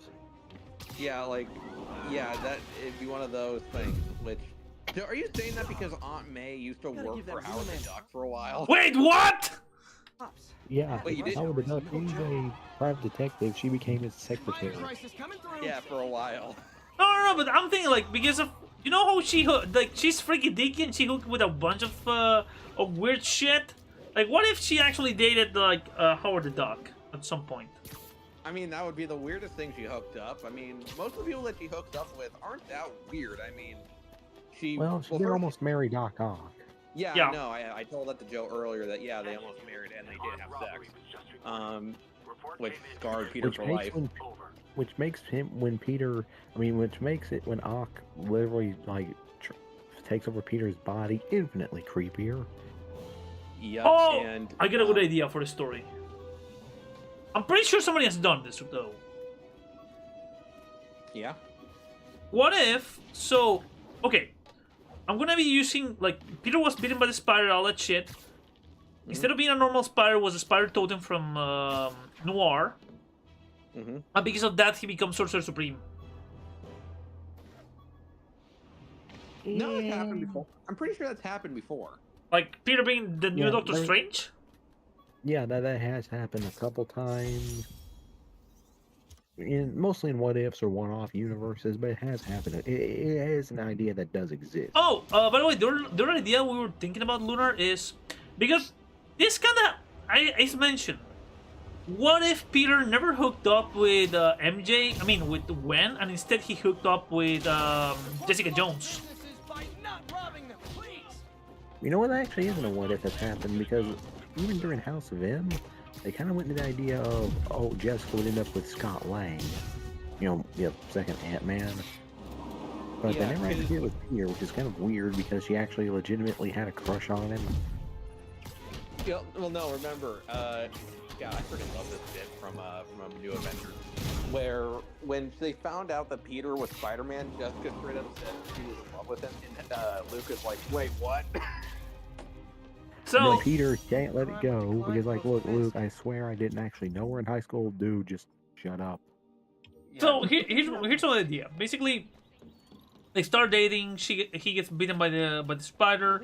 She's taking care of him, and she starts discovering her own powers. They become a literal power couple. Okay, with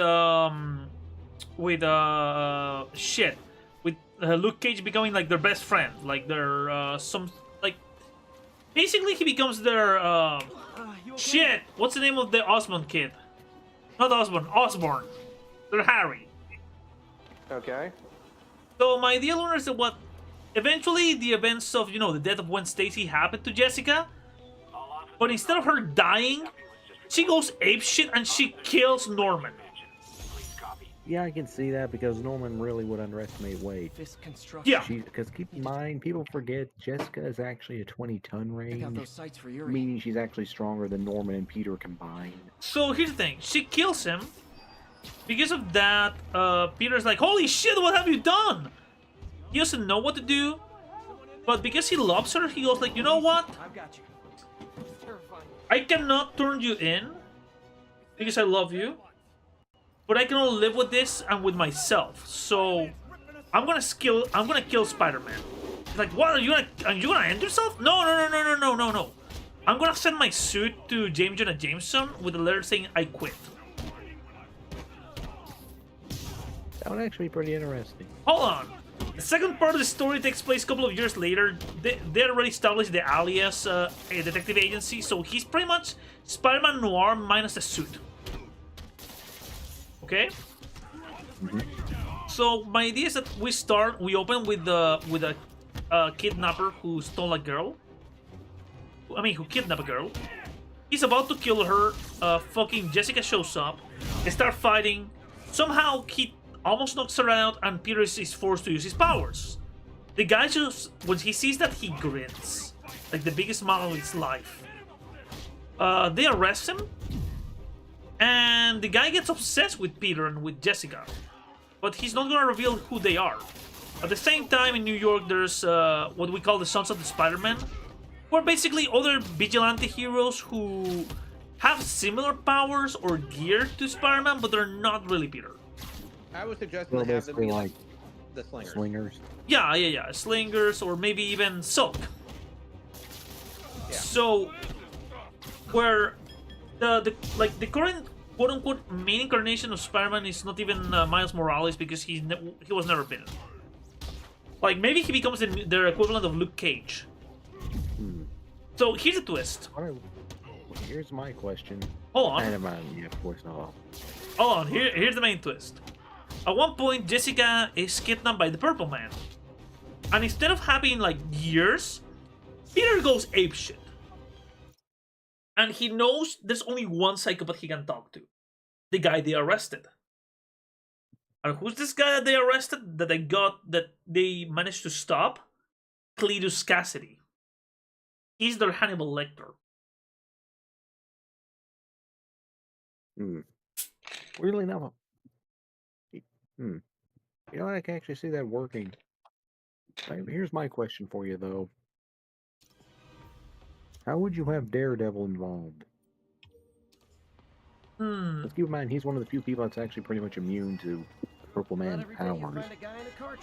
Yeah, I was thinking about letting him be the legal advisor of Alias, but also be one of the confidants that knows that Peter basically bailed to be with Jessica.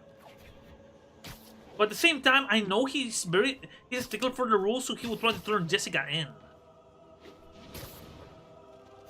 Like, it would lead to, like, that could lead to some interesting conflicts of, like, do I act, like, like Matt would be like, yeah, do I let them go because Norman was a murderer anyway, but at the same time, no, Jessica still broke the law and Peter covered everything up.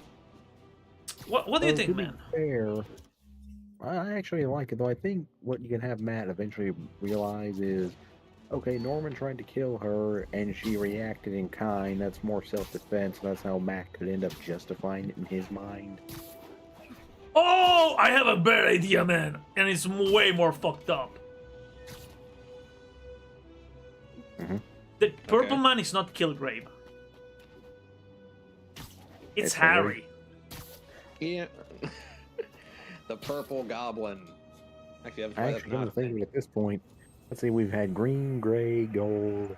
At this point, why haven't we had a purple goblin? I mean, we have the color scheme. You know what? The colors. You know what I would imagine is that after Spider-Man like quits and he reveals that the Green Goblin died, but he never reveals he's Norman. I would imagine that a shit ton of 2-bit criminals start worshiping the Goblin, like what happens with the Jokers in Batman Beyond. Oh, okay. So bring in the Goblin cult, which that's the thing, Joe. That's actually the a thing. Goblin Nation. Yeah, but I will bring it more as a street gang, very a la the Warriors. Yeah, that's literally the Goblin Nation, Joe. They are also a street gang. That's pretty much a Goblin Nation. Yeah, they started off like that, and then they became much more like an organized group. Oh, the other character I would bring at some point is Castle, maybe, but I don't know how I would bring him in. That story. Actually, I know how you could do it. Literally have it be where Frank's maybe been around Uruguay, or maybe just doing a lot of stuff south of the border, like, you know, sex trafficking, everything, just taking them out, kind of like the slavers. He comes back, and that's when Peter's like, oh shit, Frank's back. In case Spider-Man ever needs a lawyer. Well, actually, that would lead to the question: would Peter and Frank ever actually meet in the same circumstance? Because remember, the only reason they met was because the Jackal hired him because he thought Spider-Man killed Gwen, but Gwen didn't die. So, though to be also, fair, I guess, I mean, to be fair though, Frank, it was pretty clear Frank had already been doing this for a little bit, even before Jackal contacted him, so he probably could have encountered him. You know what I would do also with the story? In a weird way, I would make it so Fisk is alive, but maybe he's in a coma. Because Jessica got to him before Spider-Man ever did. We talk of Fisk, and looky there. Look what you found, Joe. Yep. No, but I can totally see Jessica trying to kill Fisk. Like, she would make sure he's doing, like, even if he's alive, she would make sure that he eats through a straw for the rest of his life. Actually, Joe, you know, I think would actually be pretty good. Just, you know, imagine this. Fisk, Kingpin finds out, you know, Peter's Spider-Man, and the connection to Jessica, and Matt does that. He literally beats him half to death, and he's about to do it. Peter and Jessica show up and like, no, don't do it, Matt. Like, no, it's not worth it. And Matt's like, okay, now I guess we're even. Like, basically, he's like, okay, he can justify, like, they stopped him from going down the same kind of rabbit hole. You know how I would finish the story, man? I would do it where Matt is like is about to stop Jessica, like thinking about arresting her, but he goes like they convince him not to. Okay, you know, he's Catholic guilt. And the thing I would do is the story ends with Peter decided not to be Spider-Man. Like, he enjoys the civilian life too much, and also he enjoys being a hero, but he prefers to be a detective. Okay? And with Jessica going like, well, Mr. Detective, now you need to... now we need to think, not just about the two of us, we need to think about three. That car crash. Like, what? You, me, and Matt? No. And to imply that she's pregnant with Jessica's kid from the original timeline. But this time... You probably want to change the name a little bit, but I can see it. Because keep in mind, Danny Cage is only named that because, you know, after Danny Rand. Yeah, most likely. No, like, again, when it comes to Peter and his kids, usually the kids are either named after... If you have a daughter, it's usually named after either his mother, Mary Jane's Aunt Anna, or May. Or his dad, or his dad, or Ben if it's a boy. Yeah, like, yeah, I'm trying to think. Was there ever a time where like Peter didn't name his kids after either of them? Like he just went for a I can't think of it. Wait, I think during House of M, his son was named Gabe after No, his name was Richard. Oh, who am I thinking of then? I know. I think there was at least one other named Gabe. If it was a kid, he had with Gwen. That was. Oh wait, no, I'm thinking of Sin's Past for some reason. Yeah, I did have this one idea of.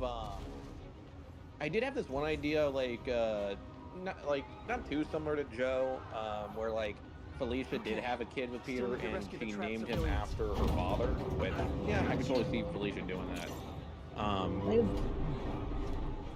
Did I ever tell anyone, either of you my idea for what I would do? And keep in mind, this is like a pure, like, I've kind of given the more flippant versions of this, but what I would actually do if I was given the reins of Spider-Man currently, like the 616 version. Yeah. Quite literally, I would just do this. Peter's done. He does not care anymore. In the sense of, he decides to essentially just kind of have an open secret identity, in the more or less in the sense of, look, if someone finds out, they find out. I have given myself too much grief over this. I'm like, you know what? I'm just gonna take a page out of Matt's book. Like, hey, for a while he just denied he was Daredevil, even though overwhelming evidence to the contrary. So I'm like, you know what? Fuck it. I'm gonna do that. And quite literally and through that, I would introduce a new villain under the guise of an old villain, the Crime Master. Oh, nice. I was thinking, man. Sorry, I was thinking about the story I wanted to write, Spider-Man.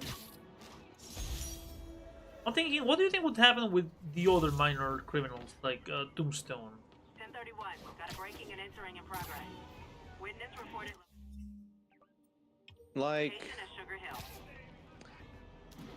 okay, with Tombstone, it's kind of a mystery now because it's kind of unclear because I think I don't know. Again, I have not been reading Zeb Wall's run. I think they changed something with Tombstone. Oh, and the other thing I would do, because I'm a petty asshole, at one point I would mention that MJ was dating a guy, but they got divorced.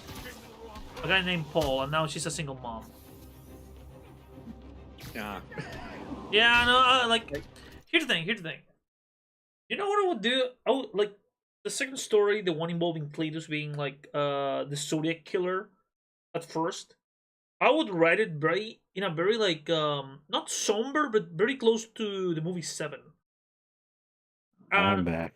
And at one point, I would make it where, I hate to say it, but MJ drunk dials Peter because she wants to hook up with him.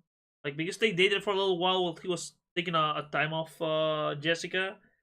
We can hear babies crying in the background, but the person who picks up is Jessica. Ooh. Like, bitch, I can bend press you, but you're not worth it. Like, the only thing we see is that Jessica, like, tells Peter, oh, somebody called. Who was it? Nobody important. Also, I broke your phone. I'm sorry. Man, yeah, to Joe's viewers, he legit is pissed off at Mary Jane in the comics. Like, don't worry, we all are. Yeah. I'm just pissed off at everything. I'm usually pissed off. By the way, dude, I have a funny story for you. Like, comic book related, kind of. So, I was running this TTRPG to Poppy and to the Chilean crew. And one of the player classes is Butler. And she was like, come on, man, Butlers are lame. I'm like, oh, dude, you don't know how badass Alfred can be. Alfred wouldn't kill a fly! I'm like, are you sure? And I proceed to show her 3 things. First, when Alfred from Gotham takes Bruce to see Tommy Elliot after bullying him. The second thing is one of the panels where Alfred starts shooting a guy using a Luger. And the third is Alfred with a shotgun. From Earth 1? I think so.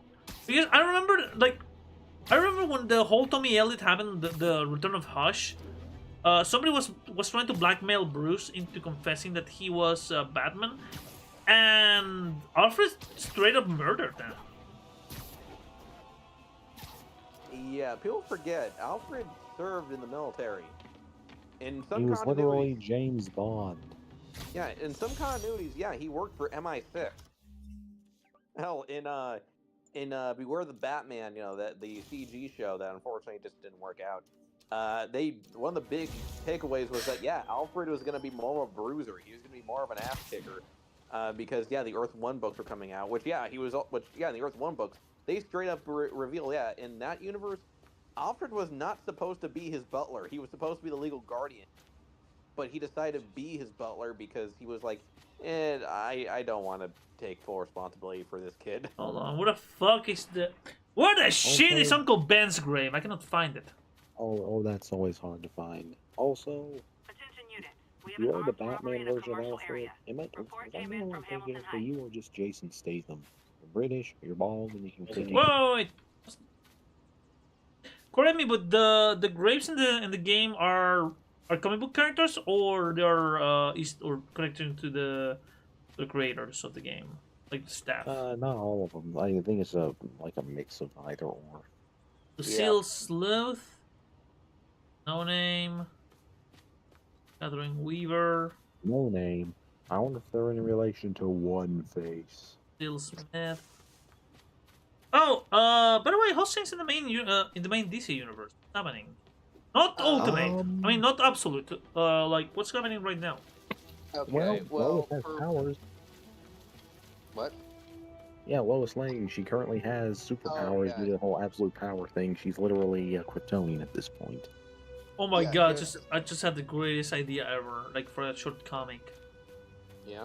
So you know how there's a guy who does like, what if the 3 Beetlejuices meet, or the ones where I told you like they show you the Council of Spider-Man talking to MJ and Paul. Yeah. What if MJ and Lois Lane met and she found out everything that MJ just... I think she'd be like, look, I ain't one to judge. But just a bitch. I feel like you guys kind of like are jumping the gun a lot with what you do here, like, because weirdly enough, there are DC characters that have actually had a similar situation and they didn't really do what MJ did. Like, okay, look, I'm not trying to say what MJ did was horrible, but at the same time, it was. Come on, man, don't pussy out. Let's recontextualize it here. She was stuck there for 3 years, which, okay, long time. But she also knew Peter knew she was stuck there. She also knew for a fact that if Peter was alive, and she knew he was alive, mind you, he would come get her. Yeah, it just feels out of character that's the part that feels really off, that she would just kind of give up on the idea that he would come back for her. And Fist construction.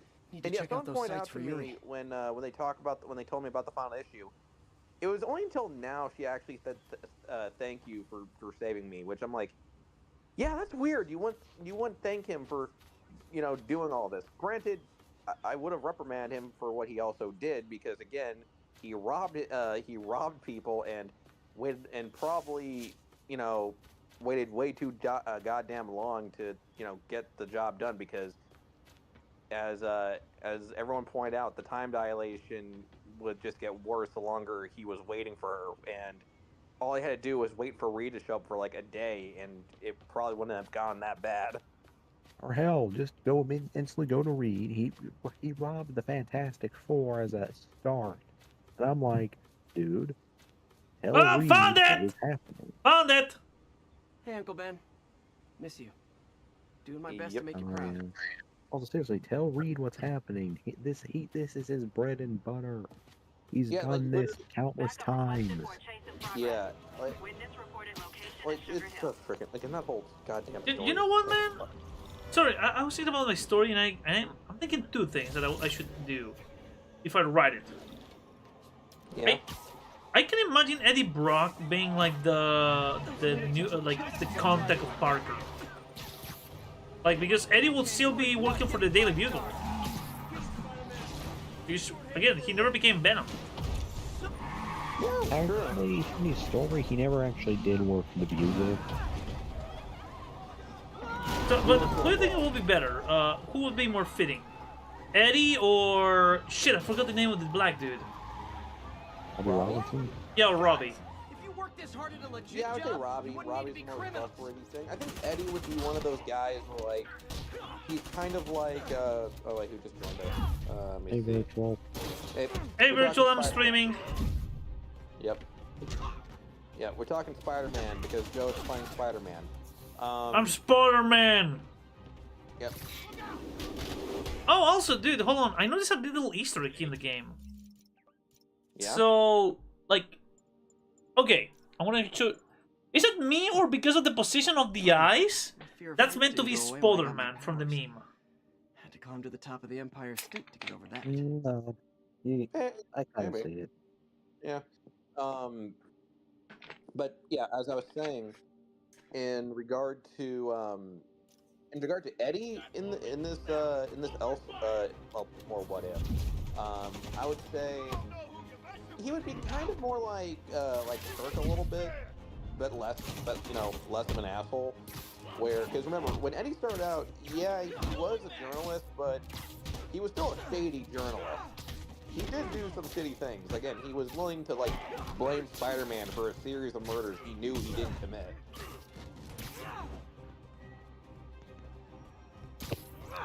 Yeah. Also, I'm just gonna say it now. As much as I like the Insomniac universe, with Spider and everything, I will say this much. Am I the one that finds it increasingly weird that the longer they go, the fact they don't have Daredevil really show up, it just becomes more and more obvious that why did you even imply he existed this much? Yeah, well, again, I do agree with you and some people that one of the ideas for the DLC was to do a Daredevil DLC, like he was gonna be a character in there, and maybe they were gonna explain why. But unfortunately, Insomniac decided we're not gonna do DLCs for this game, which makes me wonder. Okay, then why the hell did you make so many freaking alternate skins? When Jameson's going off on me, if you're helps to remember there. Why make all this new stuff if you're not gonna make another? You know what, man? I'm gonna say something that might be controversial for some. I think because of that, because of those story limitations and rights issues and all that shit, I think the best Spider-Man game there was, story-wise, was Web of Shadows. Oh, definitely. I really enjoy. Though it is kind of weird that even Daredevil didn't even show up in that one. I mean, they mentioned him. They outright mentioned him in one where you're fighting Wolverine. But weirdly, Matt is just completely out of it. Yeah, everyone else shows up. We have Luke Cage. Moon Knight shows up. Yeah, that's crazier to think. Moon Knight shows up, and yeah, again, all these heroes that show up do make sense. But yeah, Matt's the one that really doesn't appear, despite the fact that he is so involved in Peter's life, especially when it came to the more grounded stories. Because again, he was usually his go-to lawyer. Hell, even Chip Zdarsky remembered that when they had Matt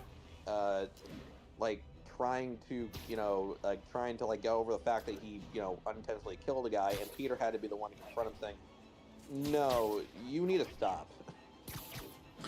I was thinking, man, for this story, should I hint that one of the patients is somebody who has multiple personality disorder? When we see Cletus being fucking Hannibal Lecter. When you're passing through the pages and stuff. Yeah, I guess you could mention Mark. Have one would be Mark. Oh, one you can also do. I have to watch one of the patients have one of the patients passing. Actually, just end up being the White Rabbit. Most of like that character. She's a fun character, and not the Batman version, the Marvel version, who is pretty much Peter's prerequisite Wonderland villain. You know what will be fun, man? Because again, what I'm thinking is that after Jessica kills Green Goblin, some of the villains change and they become more grounded because they know that if they go with all the hijinks, she's gonna murder them. So it would be fun to see how big villains like the Chameleon or Doc Ock start focusing more in realistic crime, not go Well, I don't see Otto trying to do realistic crimes. I feel like with him, he would just I feel like with Otto, he would see this all and be like, yeah, this is beneath me. He would still be pissed off if Spider-Man quit, because again, there are some characters I would see being more angry that Spider-Man just walked away from all of this. Like, Craven, for one, would go after Peter, with Craven, I imagine, like, if you had to do a story with Craven and you want to, like, base it around a certain story, weirdly enough, yeah, I would, similar to what you said with having it be, like, 7, I would also kind of have Craven be, like, his story be somewhat like a David Fincher film. Oh, dude, I had the greatest idea for fucking Craven. Yeah. Think about this. He's obsessed with Peter. He tries to kidnap fucking Jessica. Jessica becomes like a worthy companion. Peter comes to save her. He is like, finally, me and the Spider-Man you're gonna give me the greatest hunt I want. And Peter just pulls a gun and goes like, no, I'm not doing it. And Peter ends him right there and then, just by shooting at him. Like, denying him the hunt that he so much wants. That would be pretty freaking intense. Yeah. Like, I'm thinking, what could Craven do for Peter just to pull a gun on him? Like, actually, what I would say this: Craven kills Aunt May. Like, actually, he's actually attempting to actually just literally enrage Peter on every single level to get that killer instinct out of him. Well, like, this is the mentality I think Craven would have. His mentality would be, like, you surround yourself with people who and you're trying to act like you're human. No, you are not. You are an animal. You are a creature of, like, animal kingdom, like I am. You do not just you can't just pretend what you're not. And yeah, he would go after Aunt May. He'd probably go after Jessica and stuff. Like, his whole thing is, I'm going to get rid of every human attachment you have until there is nothing left but you and the spider. oh, I can imagine Craven like turning Peter's kid with a knife, like putting a knife to the baby's neck, and then he just pulls a gun, and we just see Craven, like, his entire face going from lust of murder to a disappointed, like, oh, and then realizing that yeah, Peter's not gonna give him what he wants. You know, the sad thing with Craven in general is when you look at all of his stories before Craven's last hunt, they're not that good. Yeah. Yeah, and like, hell, even the worst thing, Craven's last hunt wasn't even supposed to be a Craven story. They were like, okay, what villain can we do this for to get him off? No one was sure what to do with it. Like, how about Craven? No one cares about him. And it ends up becoming his seminal story. So, yeah, and here's the thing. Craven's not a bad character. Like, there's some good stuff. Like, again, like, a lot of TV shows that point out there's some cool stuff you can do with Craven. I still, like, again, my favorite version is still the one from Spectacular. And I still love that. I still, like, one of my favorite comebacks is the whole thing where Craven goes, like, born in Mother Russia, raised in Mother Africa, and Peter's like, wow, 2 mothers and still so misbehaved. Okay. Like, one of the things I can imagine if I write this story is that the Morgan Freeman character that keeps Peter on. I mean, I can somehow imagine, like, we see a Friday night of Parker and Jones. Like, they're at their house, whatever. Jessica's gonna take care of the kids. I mean, of the kid. While he has poker nights, like, in the kitchen with Wolverine and the Human Torch. But yeah, who Ben would, Grant. yeah, and Ben. But who would be his moral compass? Who will be his Morgan Freeman when he decides to pull the gun on Craven? Maybe don't pull the B&E. Weirdly enough.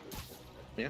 You know what I would say? Honestly, and it might be weird, that'd be Frank. Because here's the thing. Frank has made it clear multiple times he doesn't like people doing what he does because only he does it right, because he actually has military precision about it. And he also realizes that it's not the right way for every single person. Yeah, in fact, again, as much as I love Chip Zdarsky's Daredevil run, there was one part of it that made me go, okay, that feels a little bit out of character. That being how Frank reacted to Matt killing. Backup needed for a chase because, in Frank, when he finds out that Matt killed a guy, he thinks that, oh, Matt's decided to become like me. He treated it like, he was kind of like Dale Gribble when he found out that he was acting like Dale Gribble when he found out Hank Hill was smoking again. He was like, "Welcome, brother. I knew this day would come." Like, okay. So I had this scene in mind, but I'm thinking of how to write it. So Peter kills somebody. Like, Jessica is shocked, but she hugs him. She contains him. For a while, Peter is like very. He stops cracking jokes. Yeah. Like Jessica's checking on him. He's asking the guys to talk to him. Like, hey Peter, how you doing? Fine. So as slowly he starts coming out of his shell, understanding that what he did to protect his daughter. Like, he had to. It was either kill or be killed. And he starts justifying it and whatever. And at one point, I want him to call one of the guys. Like, hey, are we gonna have a poker night tonight? And the person goes like, I don't want to talk to you. Just hangs up. Who could be that person who's that disappointed with Peter for murdering somebody? Honestly, I would definitely say it would be Johnny. Yeah. Like, do you think Johnny would? Ben? I mean, seriously, Ben would get it. He might be a little uncomfortable. He'd get it. Wolverine would be like, I do the same thing. Yeah. But Johnny, and also, no. Yeah, but also keep in mind, given the even because again, we have to consider that not everything in the Marvel universe would be radically different. Yeah. Because even in Marvel Bullet Points, where like Captain or Steve became Iron Man, Peter became the Hulk, Bruce became Spider-Man. Some characters stayed the same. Like, certain things still happen. Like in the case like of Wolverine was still Wolverine. Yeah, no, I can imagine. So so this is something I would consider. The reason why Johnny would be like this would probably be because this would be the point when the Fantastic Four was kind of at a really low point. He died. Johnny's wife turned out to be a Skrull, and then tried to murder him. And the team's kind of like, again, he wasn't in a great, even though Johnny, from what I recall from that era, he wasn't straight up going all emo. He was still not in a great place, which is why him and Peter started getting closer as friends. Like, Peter and him both were able to reach out, but if Peter doesn't have those same problems as he did in that era with Jessica, Johnny doesn't really have. Johnny's kind of having would view him in a very different way. And I can even see it being more like this too. Like Johnny even going kind of seeing as like, look, you used to be the one guy I could depend on. Like the one guy I knew what was gonna happen. Sure, those Spider-Man things are a shock, but I still kind of expect you to still be you. Yeah. You're not that guy anymore. Stay the fuck away from me. Well, yeah, but also the whole I went through, my brother-in-law is dead, and my life went to shit, and yet you didn't really, you weren't really there for me, man. I needed you, you needed, have it be maybe in a sad moment of Johnny did try reaching out to Peter, but Peter didn't answer, and when Johnny really needed him, when things really got bad for him, he just never answered. So when Peter reached out, he just didn't care anymore because you gave up on me. Why should I even care? Yeah. Now I'm kind of getting the a Herb and BoJack vibe. Is Peter actually tries to apologize. Okay, I don't forgive you. That will be so fucking I just imagine some of the more vigilante-esque villains are characters are oh no, you killed Kraven. He was gonna kill your daughter, man. If I was in your shoes, I would do the same. Something going dude, you gotta disarm him with your webbing, and you're going I didn't have time to put on. What about my daughter? And I reach for it. And Johnny just sitting down playing the cards, betting. The guy's going going to do a beer run while he's staying with Peter, and he going I understand what you did, and we can and they start talking about nothing, about I don't know, how's things with the family, how's the Fantastic Four kids doing, and suddenly just Peter goes can you forgive me for what I did? Murdering Kraven? Yeah, I can forgive that. you abandoning me when it was my worst moment, like when I really needed you, forgetting that was there? No, I can't. So why are you here? So I could see your face when I said it. And then he leaves. What do you think? Yeah. I got to see Johnny saying one, more going like one is a favorite of Ben because he wanted me to come, and two because I wanted to see your face when I cut you out of my life.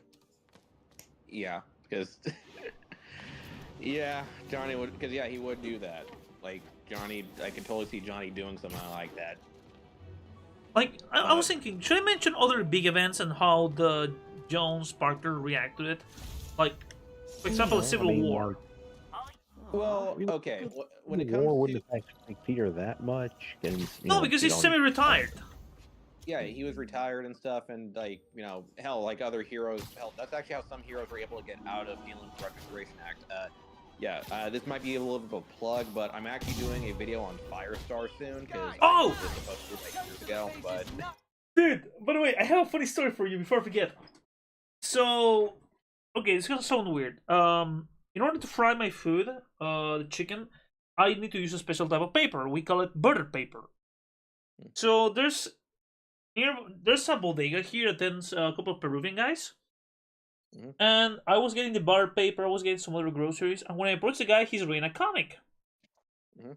Like hardcover, and I'm like, oh, what are you reading? Like Civil War. And I go like, oh sweet, he's reading the Civil War original book. And he goes like, do you know your comics? Yeah. What the fuck are the X-Men? I told him, oh, read House of M.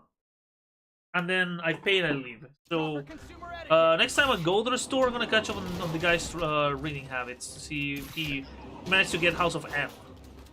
okay, that'll be cool. But trying to remember. Well, also like House of M, but also you might also want to consider Messiah Complex because Dad also kind of played it a little bit in there. I'm not familiar with that one. Which one is that? Okay, Messiah you want to explain or should I? I'll go. I was one that I was one that brought it up anyway. But yeah, Messiah Complex was, I guess you could call it a pseudo sequel to Days of Future Past, where during the time where the X-Men were really not doing great mutant-wise, I mean, besides what Wanda did in House of M, they were also dealing with the Purifiers, and shit was getting so bad that Bishop showed up and he was actually trying to murder. He was actually trying to kill a mutant child by the name of Hope, who looks like Jean Grey but is not related to Jean Grey. Just to be very clear. I mean, books are weird. Yeah, it's one of those weird ass things that I'm gonna do a short about this. Regarding the whole like, oh, what's up with people adopting children that look exactly like them or a relative of theirs. But yeah, Hope is apparently the baby that's going to do all this, but to try to prevent this, a clone of Madrox, the Multiple Man, along with Layla, with another mutant by the name of Layla, they go to the future to try to figure out who is gonna, how this is all gonna happen, and eventually, they succeed at doing all this. Kind of split before the cops get here. But never know how they'll react. In the process, it leads to like this insane battle with both the Purifiers and their anime-style coach. Because let's not kid ourselves, they legit look like something out of like Naruto or something. This creature that they created called Predator X, which is literally just a monster made to eat mutants. Sentinels and Mr. Sinister, who was trying to capture the baby to harness its own powers. It's a pretty crazy ass story that also led to the death of many characters, and of course the death of Charles Xavier. Like, I want to say his, like, what would you say, Leonard? His fifth death. Sixth death. Six, because it was shortly after because he died right around before the sequel to Star Trek X-Men, or Star Trek Next Generation meets X-Men, which kind of sad because we couldn't get the meta narrative of Picard meeting Charles. Yeah, well, that was during the Onslaught thing, but yeah, no. But the point is, Charles dies in that story, and yeah, it was kind of one of the. It was like it's a good story, but it's kind of hard to explain in a bridge sense. The point is, they're trying to save a baby, and everyone's trying to kill the baby, and eventually it leads to this baby growing up with Cable and becoming one of the many hosts of the Phoenix who are also redheads, because apparently the Phoenix just has a thing for redheaded women. I don't blame it. But still. Thanks for the heads up, Miss Stephanie. Let me know if I can help. I'm trying to think, is there any other story? I'm thinking, Thanks for the assist, Stephanie. I know this story. Sorry, this is Spider-Man story I know of, but I have never read, never seen a review or anything. I know it's an important one. I think it's called the night that Jane the Wolf died.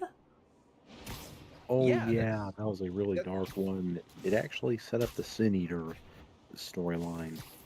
Yeah, because in that story, Jane has a new partner, Fisk's man. and it turned out that This partner isn't good. was the Sin Eater, who is this vigilante who, goes around, killing people, because he sees their sin. He sees that, again, there's a whole thing regarding the Sin Eater. He's psychotic, basically. Yeah, he's pretty much. Wait! Castle. No, he literally is John Doe from 7.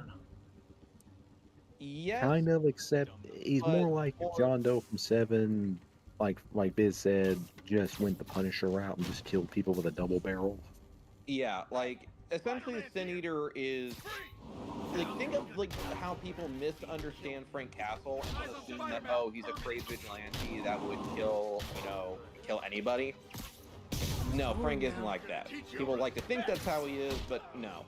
But Sin Eater, on the other hand, no, he will do that. He will actually just kill someone if he thinks that they are too sinful.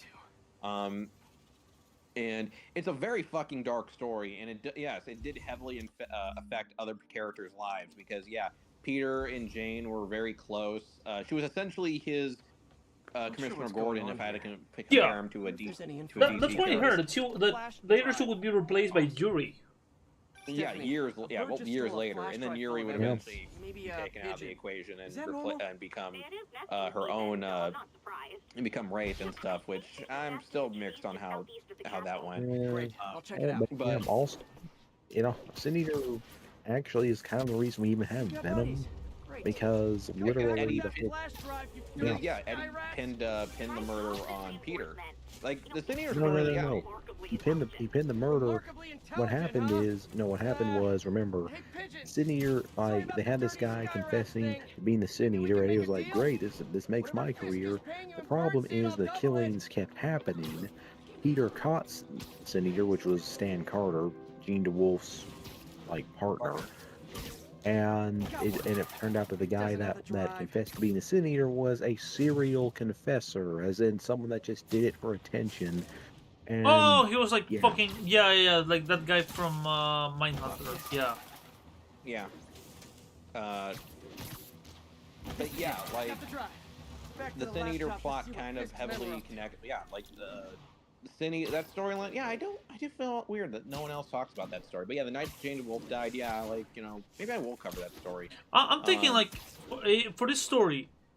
Here's what I'm thinking: is that uploading a worm to the Central Park Wi-Fi because Peter quit being Spider-Man, give them backdoor access. He doesn't want Jessica to kill people, but he doesn't mind if she leaves them in a coma or paralyzed forever. Because remotely. He's cool. Essentially, he's it's kind of like the debate with people who are who people debate with Batman of hey, look, if Batman doesn't want to kill people, can you at least put them in traction or something? Thanks. That's how I see their relationship. But oh my god, he wants her to be the Black Badness from the League of Virtue. Oh, don't worry, you'll survive. You have my word. Yep. Okay. Sorry, I just have this image from Hannibal of fucking of Jessica grabbing the Sin-Eater by the neck. She's nabbing his neck, and Peter went like, don't worry, he's paralyzed. That's better? The guy fell to the ground going like, I can feel my legs. Oh, don't worry, that'll be the last. That won't be the last thing you're not gonna feel. Oh yeah, I can see that. Like, yeah, I'm trying to. Oh yeah, Joe, you were asking earlier about like other DC stuff that was going down. Okay, I was gonna say in the case of Batman, Bruce is being told that his dad cheated on his mom. What? Okay, so in the new storyline that Chip Zdarsky is writing, Bruce is starting his new business because, yeah, again, Wayne Enterprises is no longer, he no longer has Wayne Enterprises. He's starting his new business, which essentially is trying to build new housing for people, which of course leads to, you know, people going like, you're a commie, you know, stuff, you're bringing all the bad people in, and, you know, all that stuff. And not considering, like, you know, there are people who just need homes. But while he's doing this, he gets a call from someone saying that someone is claiming to be your brother. Again? Yeah, again, we got another guy claiming to be his brother, and they're saying that, and they reveal that, yeah, there was a Leslie Tompkins even tells Bruce, like, hey, there was a period in your life where your parents were, like, you know, having a rough patch, your dad was doing a lot of late nights, and your mom was, you know, home alone a lot, but, you know, your parents seemed to make it work out. And she even says, like, look, I did know the nurse that, the nurse who was the mother of this guy who's coming to be your brother, and yes, he was close to Thomas. I don't think he cheated on her, but I want you to know that they did know each other. And Bruce is kind of even thinking about this of being like, look, I know my parents are human and stuff, like they weren't perfect, but I don't know if my dad would do this. And yeah, now they're wondering about what the hell this whole brother thing is. Also, the mayor got shot, which has led to a interesting murder mystery where everyone's trying to figure out who the killer is. And right now they're making me think that the killer is Jim Gordon because right when Bruce is talking to Harvey, you know, Harvey Bullock, he mentions that the mayor's wife was cheating on him, and then Jim points a gun at him, and it's like implying that Jim Gordon might have been sleeping with the mayor's wife. Again, Jim, give it in your fucking pants, man! There. Look, his wife's dead. Look, his wife's dead. He's pushing 50. The man has needs. Yeah, but can he stick it in something that's not already taken? Because how many times he cheated on his wives? He only did that once. In canon, he only did it once. Lock the roof entrance and hold tight. I'm on my way. And even then, like, you know, like it wasn't like he didn't feel remorseful for it. Like he even like in year one, he confessed to his wife. He didn't just continue cheating. Yeah, because he was being blackmailed. Yeah, and he eventually just told his wife, yeah, no, and they tried making it work. They went to counseling, which did not work at all. Eventually, they did usually, can I give you a spoiler alert? What? Usually counseling never really works.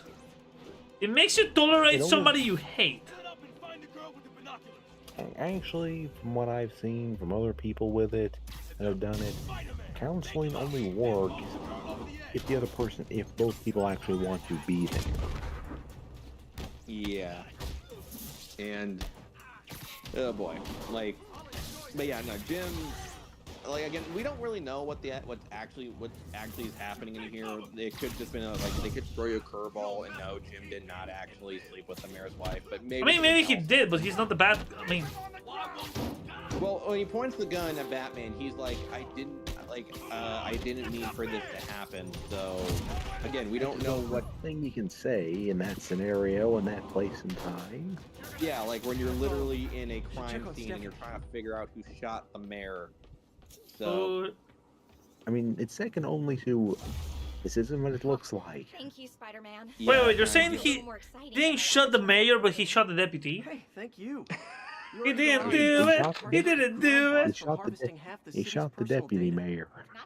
Yeah, well, okay. Well, it's kind of funny, like, regarding this story. And something I like about Chip Zdarsky's run is Chip Zdarsky is not afraid to just acknowledge the fact that we have a lot of Batman tropes that are getting really, really old. Like, I know this is one of the major tropes that Batman has is the fact that let's be honest, they always play with the idea that the Waynes were pretty much saints.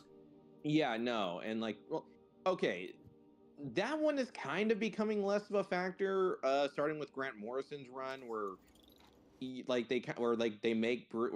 start playing with the idea that, oh, maybe they were actually like doing some eyes wide shut shit. Like, granted, that turned out to be a lie, but then later on, like, other writers were like, no, let's actually play with the idea that the Waynes were fallible people, that they could make mistakes, with Flashpoint by saying, yeah, if Bruce died instead of them, they would not stay the same. Thomas would definitely be a much more fucked up man. Like, he would not be the same after his son died. I do think Martha being his Joker in that universe is a little. That was weird. That is weird, but Thomas going. No. Like, funny enough, the love of a mother can do horrible things. That's all I'm gonna say. I mean, yeah, but it seems like a kind of a leap. Oh, you know yeah, I mean, make your Joker Martha... the part. Like, okay, if you want to make her a Batman villain, like, I wouldn't make her Joker. Like, weirdly, I could kind of see her being Two-Face. You know what, imagine man?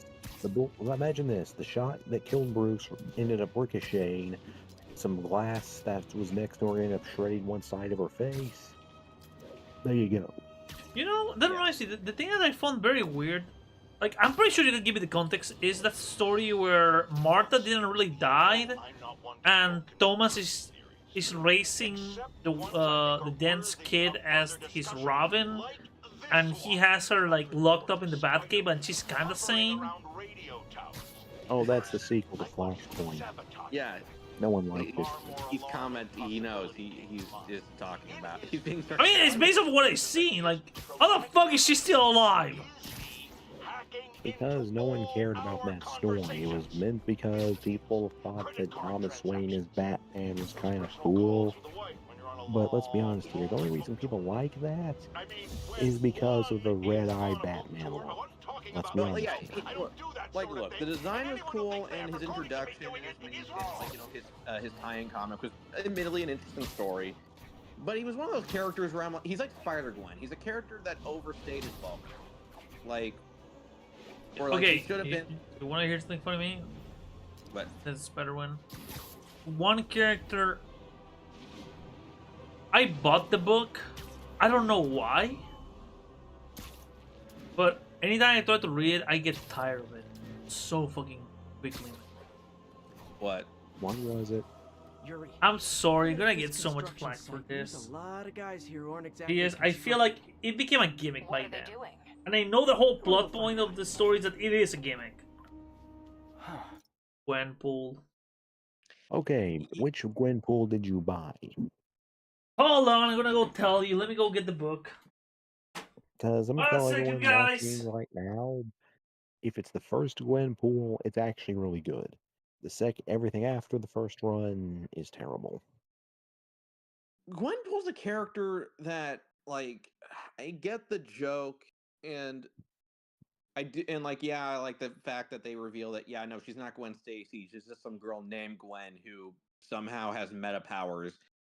And, like, it started off promising, but then eventually I'm just like, okay, just like Spider-Gwen, you too have overstayed your welcome. You don't need to be here all the time. Like, the only character where they have a character who is a cool concept, but is like a character that should only be around for like a few occasions, but stuck around for a long time, and it worked, was the Batman. All right, kiddies, Daddy is gonna sit his ass down. 1 second.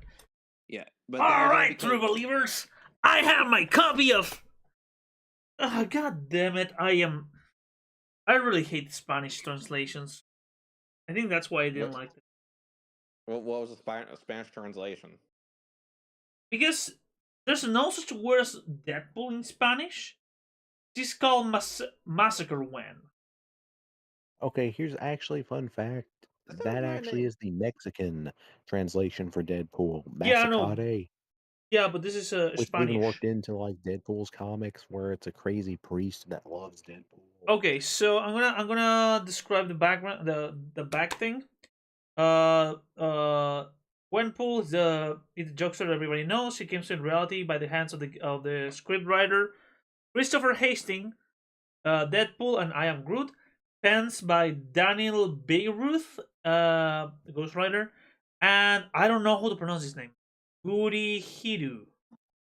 Good Uh, hero. Oh, that's the artist. Okay, that you have the first comic run. If it's not for you, Joe, it's not for you. I understand that. Personally, I love the first run. Everything out after, though, I will admit, has been dog shit. like okay, I was okay. actually. Like I think the first scene already made me like. The first scene is the what made me go like, where she's holding the a Bob. I think it's Bob by Agdana, of saying hashtag fail Hydra, and I'm like, Okay, here's why I like Gwenpool to begin with. To begin with, she is her backstory is literally her last name is Pool, as in Poole. yeah, yeah, it's a swimming pool, and Here's she's trying the thing, to, and she's just a she's cosplayer, I just from guess. and she's just from the real world. But here's the thing: breaks the fourth wall in the sense of, well, it's like if any of us ended up in a comic universe, we would know these characters, we would know this stuff. But the thing of it is, later writers go with, oh, she's like a Deadpool kind of fourth wall breaker or a She-Hulk kind. I'm like, no, that's not how hers works. She has the fourth wall knowledge because she knows the characters. I mean, hell, when Deadpool shows up in her first run, she doesn't know that much about him because she didn't particularly like his comics, so she has a total blind spot on him. Okay, hold on. The second Yeah. story is A Christmas Story. It involves Deadpool and Hawkeye doing for Salvation Army type of shit. And they're getting invited to a Christmas party by She-Hulk, but it doesn't involve Gwenpool. Not yet. Oh, that was her introduction, technically. Yeah. The previous story involves Howard the Dog and Gwenpool and a graveyard, for what I quickly saw. Aliens that look like ants.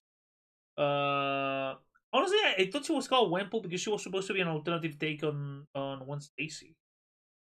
Well, that's kind of how it started, but then they realized Gwen as a Deadpool didn't work and was stupid. Weirdly enough, like, okay, here's one thing I kind of really like, and it's when Wade is like, oh, wait, you're a fourth wall breaker too. Okay, let me break this down for you why you're not going to kill me. I'm, you, me, I have been in thousands of comics. I've been in video games. I have the highest grossing R-rated superhero movie to date. They threw you in an issue of Howard the Duck to introduce you because they weren't even sure if you would sell. To put it bluntly, kid, you are the last person on Earth that can beat me. Okay, I got it. Third story is Gwen fighting Modoc. And Modoc just killed her friendo. And Modoc is sporting like a mohawk for some reason.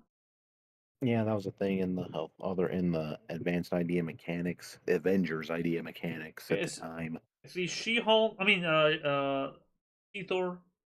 I forgot what it was. It was Mighty Thor because actually, fun fact, that's the Marvel trademark for Thor because they can't just call something Thor and trademark No, it. no, I mean when it's Jane holding the fucking. Yeah, no, that's her superhero name, the Mighty Thor. Yeah. Like, I'm not gonna lie, I dig the art style, but. Well, yeah, Hero. If you want some more examples of I their think. work, they did a Hold lot of on. their Power Rangers comics. They also did a lot of the Avatar comics. Okay, I think Yeah. I know what's the problem. I think I know what's my problem with this. It feels like I'm reading a fanfic. A fanfic That with actually is kind of. with actual budget. Just got a text from Doc. Looks To be like he attached an fair, idea I for kind a of like spiky it. gadget. Plus, there's this one Man, does line he when she ever meets stop Miles that's inventing? just hilarious. You almost killed that guy. No. What are you, crazy? No, I'm not crazy. I'm the baby Punisher to your baby Spider-Man. And he just webs her to the wall and leaves. You know, one of my friends told me a story about Spider-Man and Deadpool that actually surprised me. All right. That apparently, I don't know in which comic they showed this up, where I think Wade is trapped by something and Spider-Man needs to find Wade's soulmate, and then he realizes, oh, I am Wade's soulmate. Wait, what? I'm Wade's soulmate? What the fuck?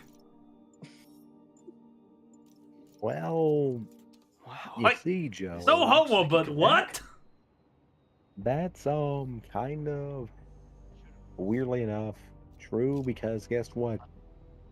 Wade actually does have a giant unhealthy at points. Then again, what is not unhealthy about Deadpool? Crush on Spider-Man. Yep. Reminder, everyone. Deadpool is. Because remember, they don't talk about it too much, but Deadpool is bisexual. No, he's pansexual. Like, it doesn't matter. Deadpool is Deadpool. Let's leave it to that. I think the only thing Deadpool is not willing to hit on is his is a version of himself from another universe. Because I think no, he tried. Yeah, no, and he found Deadpool, it weird. Yeah. No, he found it weird up until they kissed. After they were like, yeah, no, that's... And then Deadpool was like, so how was your first interaction with interdimensional masturbation? That more than what it was. We both knew that's what it was. Yeah, and then weirdly enough, then she hooked up with Deadpool. I'm not kidding. There's a tie-in comic where that happens. And it is gross. And everyone's like just wondering why. Why the fuck did we have this? Well, because you know what? Sometimes I'm starting to think that when comic books get really weird.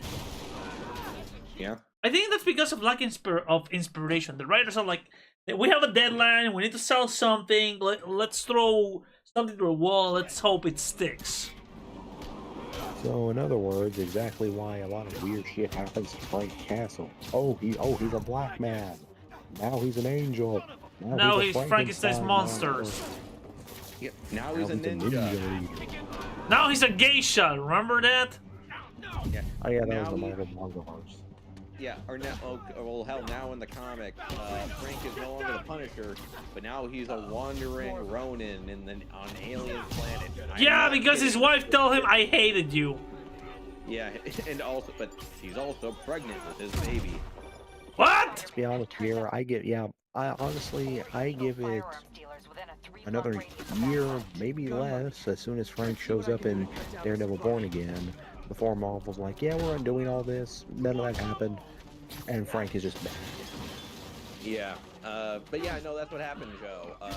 It wasn't just like his wife going, "Oh, I hate you." Like, no, they were together during the whole thing. Like, the hand brought her back. Like, they were like, they were still sleeping together. And Frank was. It was very interesting because yeah, we didn't really get much in Frank's point of view of what he was thinking of all this. But no, but didn't you say like, oh, the day we die, I wanted to divorce you because I hated you, and I hate that we are the trigger for your crusade. Yeah, like, well, yeah, she was like thinking the whole thing was more like, yeah, I just I was gonna leave you. Like, she didn't hate Frank at that point, but she was like, no, Frank, you were not okay to begin with. Like, you were not someone I wanted. Let's be honest here, the entire reason that entire storyline existed was Disney overreacting to the Punisher skull thing. Yeah, that whole situation. But yeah, which, by the way, I still think it's weird that when they were looking to replace Frank, they didn't go for the obvious replacement. Who? Oh, the British version, Outlaw, which actually, to be fair, Biz, he outright said he doesn't want to be like Frank anymore. Like, that's been his ongoing character arc for him. I know, but still, that would have been kind of an interesting thing for Nigel to be like. You know what? Quick and see as Frank. In a fucked up way? You mean as the Punisher? Who? You mean as the Punisher? Yeah, as the Punisher. We can totally see U.S. Agent. I think, yeah, but here's the thing. Marvel, unless they're doing it to Frank and giving him superpowers, generally likes to have the Punisher mantle be someone a little more grounded. It could have had to be Solo. Yeah, or hell, bring back any of the Punishers from the 90s that you know, because keep in mind, this is not the first time someone's become the Punisher instead of Frank. My personal favorite Punisher alternative was Jimmy Pierce. He was a guy, part of the Irish mob in Boston who didn't want to be part of the mob anymore, you know, even as a kid, so he joined the Marines. When he came back and Frank was apparently dead, they convinced his family, was like, you know what, okay, you're a Marine, you're going to do this for him, or else. And he basically had him be the Punisher, to clean their version of the Punisher, to clean up, like, take out rivals for them. Frank came back and he ended up teaming up with Frank. It was actually a really good storyline. Yeah, and also Jimmy had a mask, which was pretty kick-ass looking. Oh, send me a picture, man. I'm curious. Give me a sec. Jimmy had a mask. Okay, so if I write this story, sorry, because you know what, I'm really considering writing this. I like the idea of Peter Parker being a private detective. Okay, check your DMs. Okay, hold on. Like, I really like the idea of Peter, like, having to lay down and like, ooh, I like that. And wait, that's a mask that Punisher wore in Punisher Noir. Yeah. Oh, I love that comic. Yeah, which is kind of where he kind of, let's be honest here, that's actually where probably where they got the idea from this from. Yeah. I'm actually, holy crap, when I looked this, when I was looking up for an image of Jimmy Pierce, I realized something that I didn't notice before. What? He was an Iron Fist. Oh, by the way, I was thinking, what should I do with Iron Fist for this what if? Again, I don't feel like Danny would really be that changed. Like, I don't really see him being that. Like, I think maybe him and his relationship with Jessica would be very different. I don't think they'd be like that close to be family. Because remember, like they eventually got so close that she was okay with Luke naming their child after him. But I don't see that being the same. By the way, Joe, you want to know something funny funny? Yeah? Jimmy, after he stopped being the Punisher, guess what he kind of like for a bit when he showed up here or there had the name of? What? Down, Captain. Actually, Hitman. My inner garden is tingling. Good work. Really, okay. It wasn't even a Garth Ennis story. It was a Stephen Grant. It was a Stephen Grant run. No. The funny part is that I know that there's a Garth Ennis character that shows up in The Punisher. Yeah.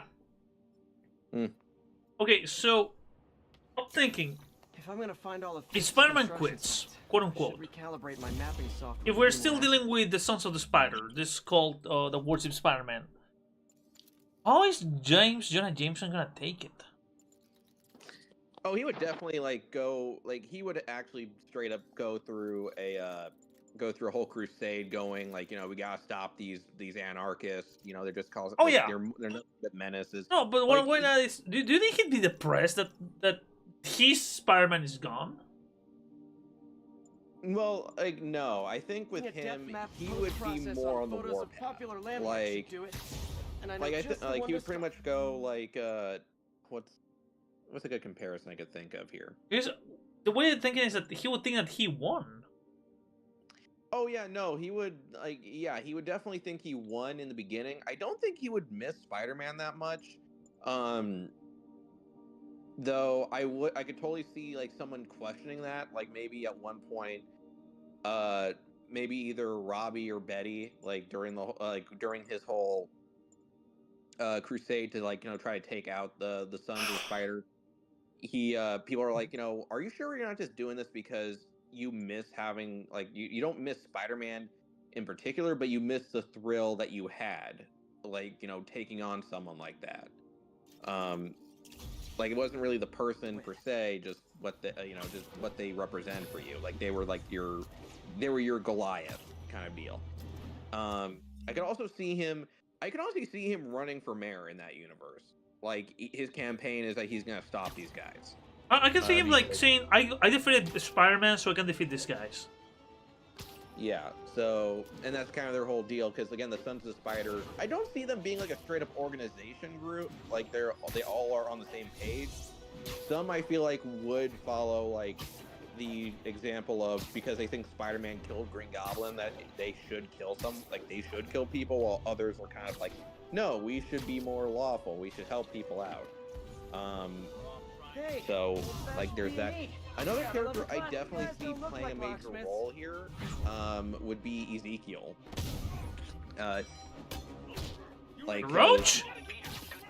What? The cockroach from Doom Patrol? No. Ezekiel Sims, you know, the terrible, terrible villain, even though he wasn't a villain in the comics from Madam Web.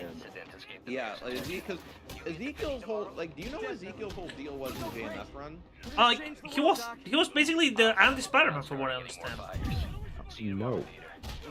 Like, okay, he was literally, he was essentially, his goal was this. He wanted to be a rich, successful businessman by day and gain spider powers by night and be a superhero. Okay, so Batman, but Spider. Yeah, but the problem is, he spent so much time trying to build up the company to fund this. He turned around and was like, I was 30 when I started this. I looked around one day and I was like, holy shit, I'm 60. Yeah, and the other reason why he did not he didn't confront Spider-Man about this was because he found out about the inheritors and started and he actually did, go into hiding. In fact, he learned about Cindy Moon and told her, hey, go into this bunker for a while until because you're not going to be safe while the inheritors are out there. And he tried doing the same thing with Peter, and he was an ally to Peter Parker. In fact, there was a whole thing where Peter was actually starting to see Ezekiel as kind of not a straight up replacement for Uncle Ben, but he was like, he reminds me too much of my uncle. He has I see a lot of my uncle in the guy. Even when he does try to kill Peter later down the line, it's not a whole wahaha, I'm secretly evil. It's more of a, yeah, no, it's either me or you, kid. Kind of mentality. He's not really evil. He's more of no, I've just been doing all this stuff to survive. I'm not gonna just throw that all away for you, for someone, even if it's someone I consider a friend. Okay, I'm thinking, what do you think would happen with him and where Peter is basically MIA? I mean, Spider. With him, okay, I think with him, he would actually try to hunt down Peter. I think, okay, I can imagine this happening. Because again, Ezekiel, though Peter did see a lot of Uncle Ben in Ezekiel, the truth is he was more of a morally gray kind of person. His intentions might have been good, but he would do some shady shit. I could totally see him actually helping Kraven find Peter. Not so Kraven could kill him, because he would even be like, look, I know this guy's not going to be able to beat this kid, but I need to know who this guy was. So he uses Kraven to find out who Peter is, and he's actually trying to, get Peter to, he's not trying to, at first he wanted to do what he did for Cindy and have it be like, hey, look, originally I was going to talk you into going to this bunker for a while until these inheritor dudes came in, but something worse is happening. Because a bunch of people are, going around trying to mimic Spider-Man, Morlun has found these people, and he's starting to attack these guys. And he's telling him, and he's saying, hey, look, I need you to, yeah.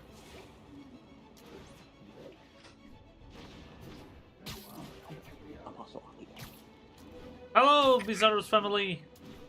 Yeah. Yeah, so where was I? And have it be like, hey, look, I need you to actually start going around. I need you to actually be Spider-Man again, and just essentially be the decoy for this guy. Because if he doesn't, he's gonna keep killing more people, and we don't need this.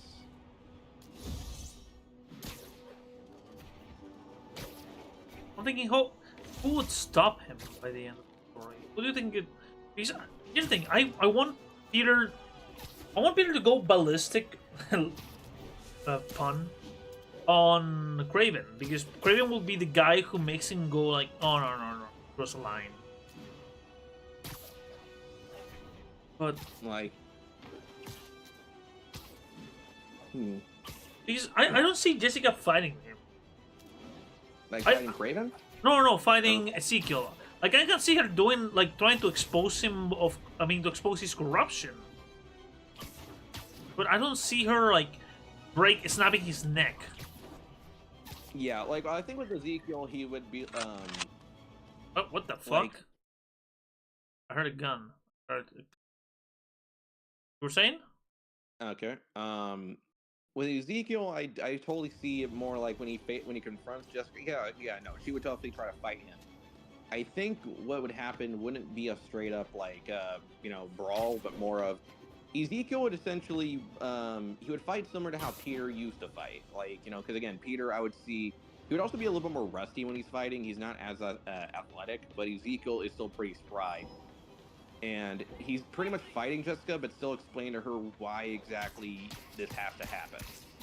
Like, and he's pretty much like, "Hey, look, you can tell people what I am, what what I'm trying to suggest here, and some people will probably be with you and probably say like, no, you can't, like that's wrong. But you also gotta consider how other people are gonna react. There are gonna be some people who will probably say, yes, do this, because let's face it, there are people who would rather have this one guy sacrifice himself instead of risking an entire city. You know what I can see? Funny enough, I can see her like going like internal monologue in the middle of the fight, going like, he's as agile as Peter. He can pack a punch like Peter. But I've been married to this guy for 5 years, so yeah, I know his every trick. Yeah, something like that. Because, wait, hold on. like, yeah. I better be more careful with my Hey, I gotta get going. Oh, you okay, man? No, nothing. There's something I gotta do. Okay.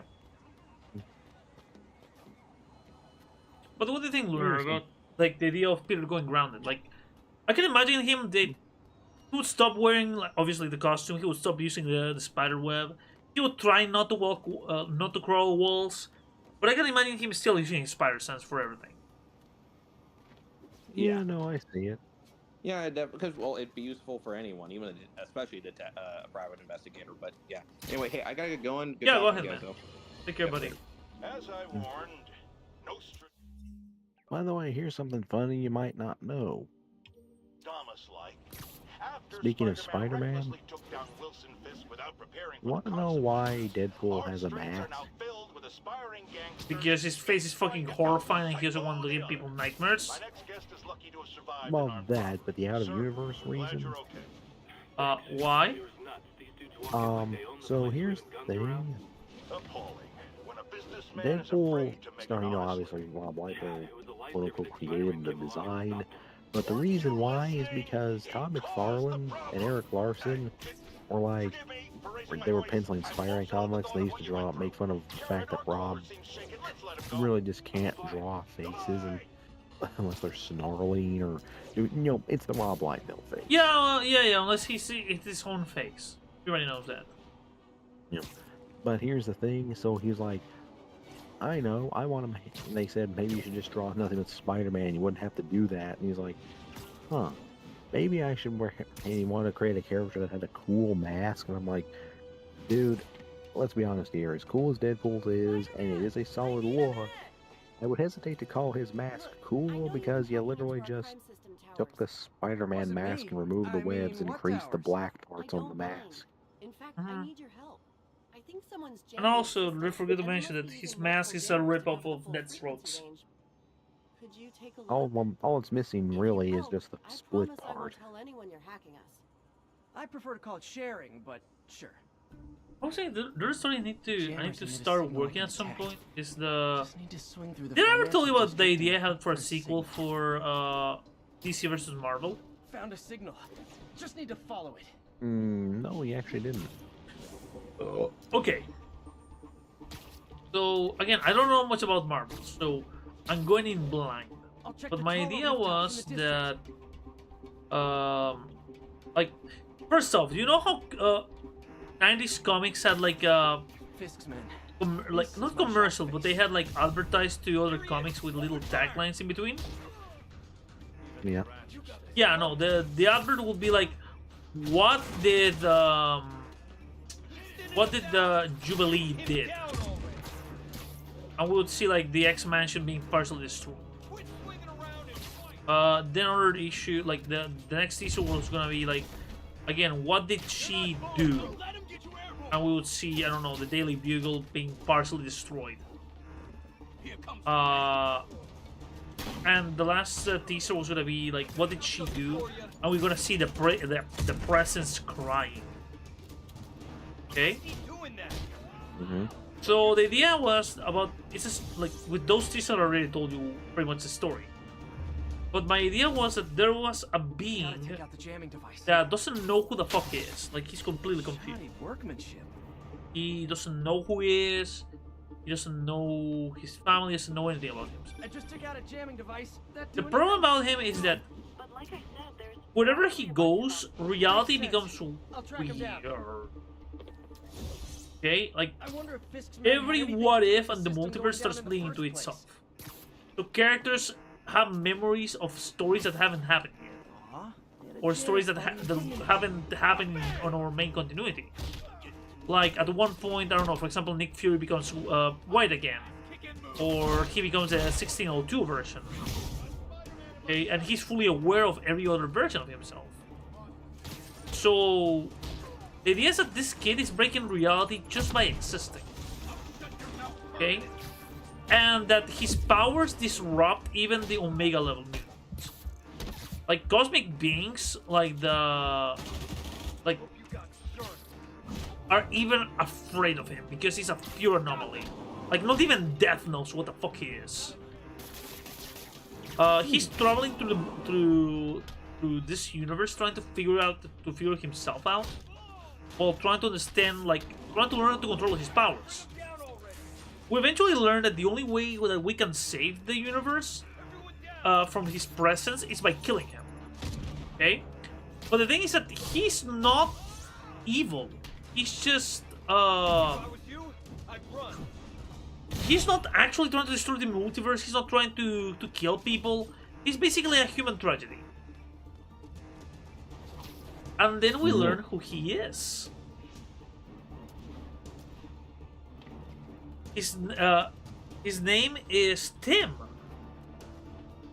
He's a half Asian boy who's the son of Jubilee and Tim Drake.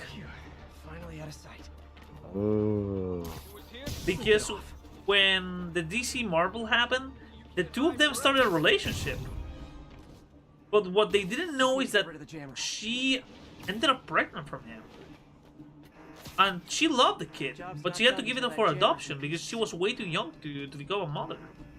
Especially to a kid, like, to an anomaly like that. So Jubilee loves his son, but she doesn't know what to do about it, so she puts him for adoption. I'm starting to get a weak signal. The thing is that he's something above an Omega level mutant because he's in both universes at the same time. But he didn't deal in knockoff fashion. The sooner the system is fixed, it's not that he, like, eventually his existence is such a linchpin in reality that he will destroy it and replace it with something different. But so radical that it will destroy the status quo completely. Basically, it would make a new amalgam universe that is constantly resetting itself. You know, So, weirdly, Joe, yeah? this plot has been done, but you're doing it way better.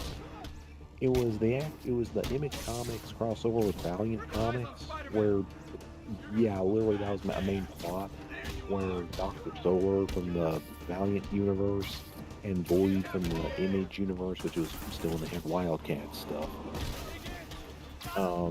had sex because they encounter each other because they're god tier characters, and basically, yeah, they were causing universes to merge, dangerously so. Yeah, it was not good. Your version is way better.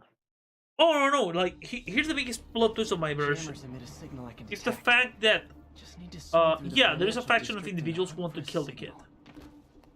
And he doesn't have powers. He's the son of Tim Drake. Like, he's smart. He's incredibly smart.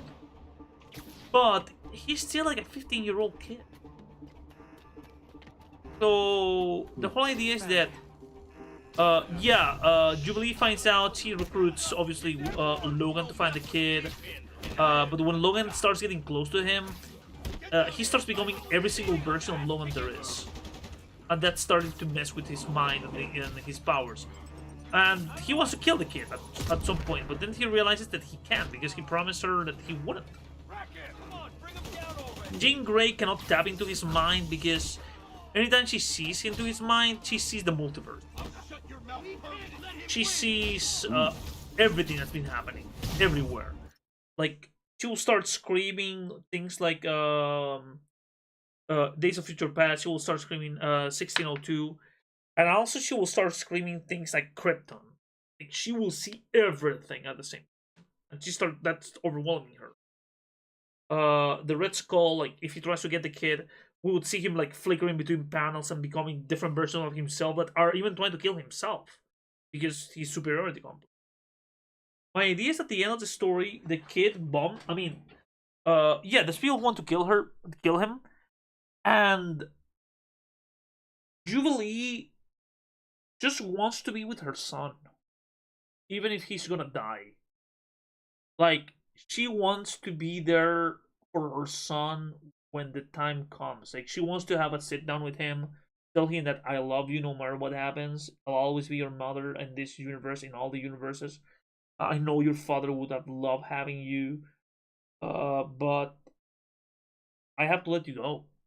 And it will be like Jubilee becoming old, going from a teenager to a woman. At the same time, that will destroy her. But knowing that she's basically dealing with this kid that has terminal cancer. So it will be that type of story. And characters going like, oh no, he's a threat. Yeah, but like realizing that at the end of the day, he's just a kid that's scared. And the only person that allows her to be close, kind of, is Jubilee.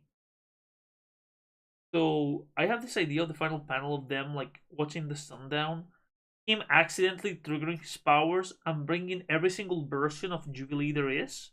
They all recognize him as their son, and all of them hugging him at the same time, telling them how much they love him before the final moment.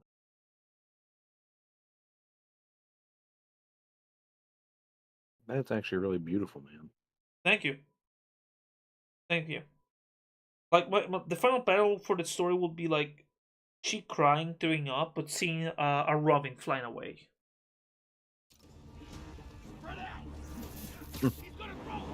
Yeah.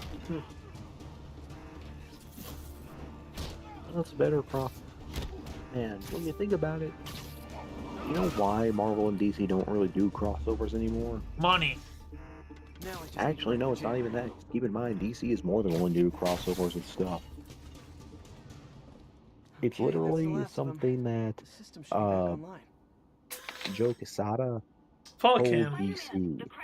No, there's like literally when like they were talking about doing another like major crossover. He actually got fucking mad. Because keep in mind, at that point, he was the editor-in-chief of Marvel. And he's like, our characters are better than yours. We are going to fucking bury yours. I don't want your stink anywhere near it. That's what people said he told them over the fucking phone.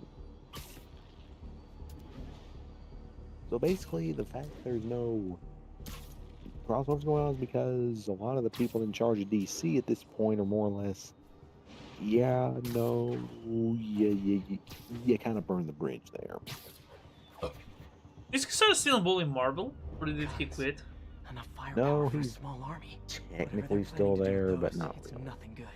I feel like when he fully retires, DC will be like, hey, we should do another crossover. Yeah, because, I mean, here's the thing. You know how close it was? I mean, because here's the thing. you know Blackest Night and you know Marvel Zombies? Yeah. That was originally going to be a major crossover event. Like, that was going to be the thing. Like, it was going to be a case of Marvel and DC Zombies. The fact that in Marvel Zombies you see the initial outbreak being caused by the Sentry. Now maybe I can figure out Well, what's if you going look at the art of it, he's got shorter hair than the Sentry usually has, and there's a hole ripped on his chest. You know, Guns, which was prison supposed to guard be uniforms, the and original spoofed art, ID cards. They were a planning to bust a lawyer-friendly fist out of version the of a zombie Superman, because again, it was supposed to be taking place in Marvel comics, they couldn't show the S. That's why the chest part was ripped. Hmm. So, but they recolored it to be the Sentry, a zombie Sentry. Prison break, guys. But yeah, now originally that was going to be a thing, you know, a zombie DC play ending up in Marvel. And the thing is, that plot line for that crossover actually is going to reveal as they end up doing in DC, so the basically DC zombies. That was the anti-life equation. But again, Quesada had to ruin it. In fact, it kind of turned a lot of people off from trying to cross over with Marvel because, yeah, funniest thing, you know the last crossover Marvel did? Army of Darkness versus Marvel Zombies. Oh yeah, I remember that one, but yeah, it's been a while. That was the last crossover. It's weird to believe that DC is more than willing to do crossovers, more than Marvel.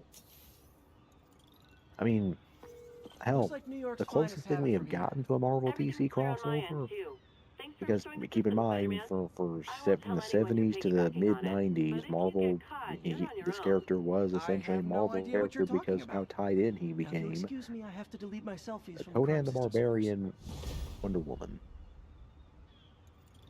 Yeah, that was because technically I say closest because while Dark Horse did have the rights, the year later that story wrapped up a year before Marvel got the right license back. You know, man, I just came up with a fucked up idea.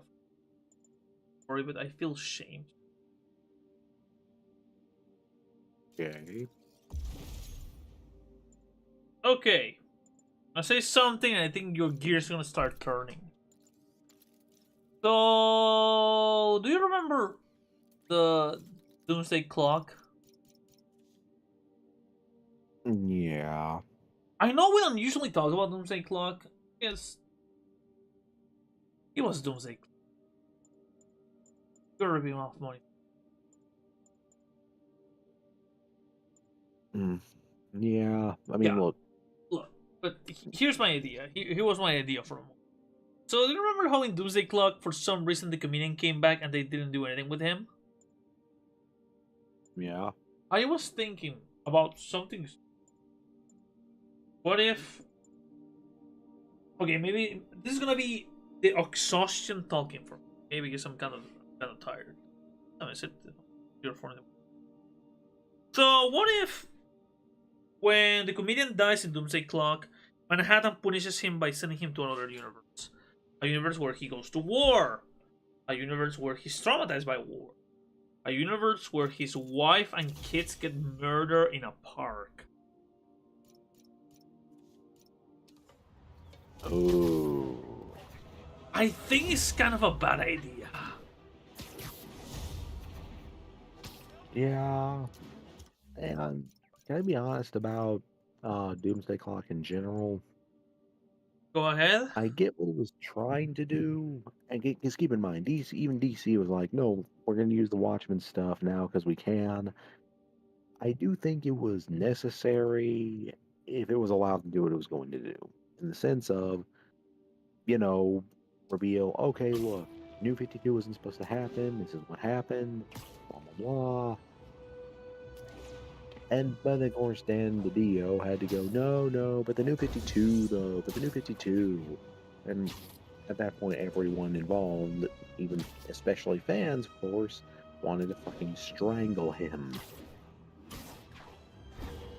Yuri, because again, that was pretty much the whole setup on New 52 in a way that makes sense. I don't have evidence for a warrant. You go in, you're on your own. You know what I was thinking, man? I was thinking about stupid ideas that Marvel has. ever developed. And I think one of the there's so much potential in their in the House of Ideas, but I feel like they don't know what the fuck to do with their own properties, and that's kind of frustrating. Because again, there's so much good potential there, but they're afraid to break the status quo. Weirdly enough, it works. It happens when you realize it's certain franchises. Like, they have taken major risks with some characters. Like, okay, take for instance, the X-Men with the whole Krakoa era. Now, granted, I wasn't a fan of that, really. I liked how it started, but then again, to be fair, where the X-Men were at, because of their whole thing of use the Inhumans instead, the X-Men did need a big shake-up.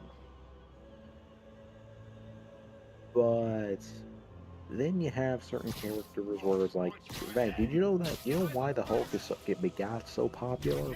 As in, like, circa, like, became a major selling point for them? No idea.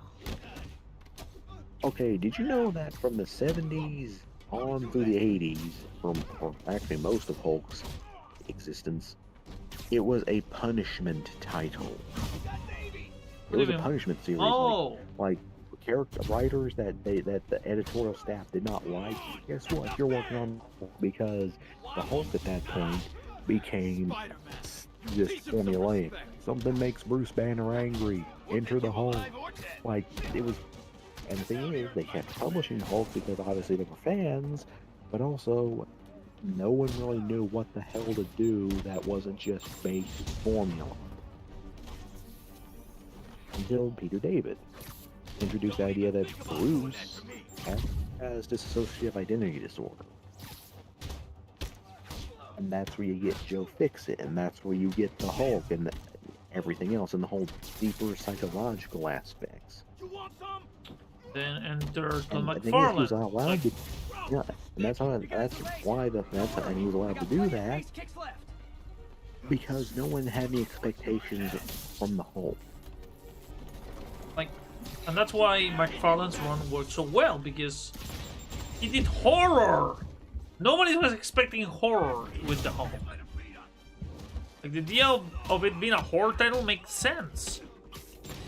Yeah, in fact, Joe, Al Ewing's take on the Immortal Hulk worked too, because if you remember right, or anything you don't know, the Hulk wasn't meant to be a superhero. No, it's meant to be a villain, I believe. No, he was meant to be a horror comic. It was supposed to be like another Atomic Age style horror comic. It's kind of like what happened with the Swamp Thing when Alan Moore took over. Well, because here's the thing. The Immortal Hulk took all the... Even originally, no one knew what to do with the Hulk. Was he gray? Was he green? Could he fly? Yes, for a couple of issues, they showed him actually fly. There was even weird parts where... There was even a weird small arc where Bruce had the body of the Hulk, but he had his normal human head and had to wear a latex mask of the Hulk. What? It was weird. It was fucking weird because, again, they had no idea what to do with the Hulk. I mean, hell, you know the whole famous anger-inducing transformation? That wasn't the thing originally. It was if the sun went down, the Hulk would come out. That was it. There was no anger involved. Oh, that's why in the movie they say the sun is getting really low. Yeah, kind of. But, like, again, it's more or less like, again, no one knew what to do with the Hulk. And hell, that's why She-Hulk ended up being so different, because at a certain point, like, even if she was initially similar with the whole, oh, Jennifer Walters gets angry and turns into a She-Hulk, even her relationship with her Hulk was different because it was still essentially her. She was just more surly because the anger part of the transformation. But at a certain point, like 25 issues in, they realized, wait, why is she not like being the She-Hulk? And at a certain point, she was like, they had to be like, oh, she just stuck as She-Hulk, and her reaction to it was, and like, what's the bad news here? Because again, that they wanted to avoid a case of just being pure formula like what happened with the Hulk.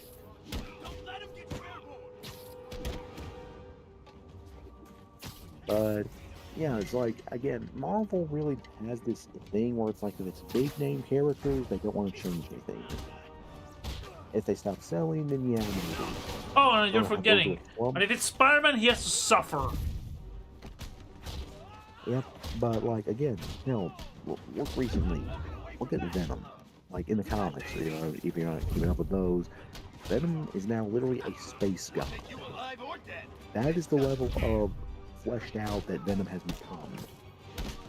You know what's my problem, man, with comics and writing comics? Like, for example, this little project I'm talking about with Jessica and Peter, it excites me because, number one, I'm changing the status quo, okay? Because, yeah, no, Jessica is a force of nature. And Peter has to be there to contain her.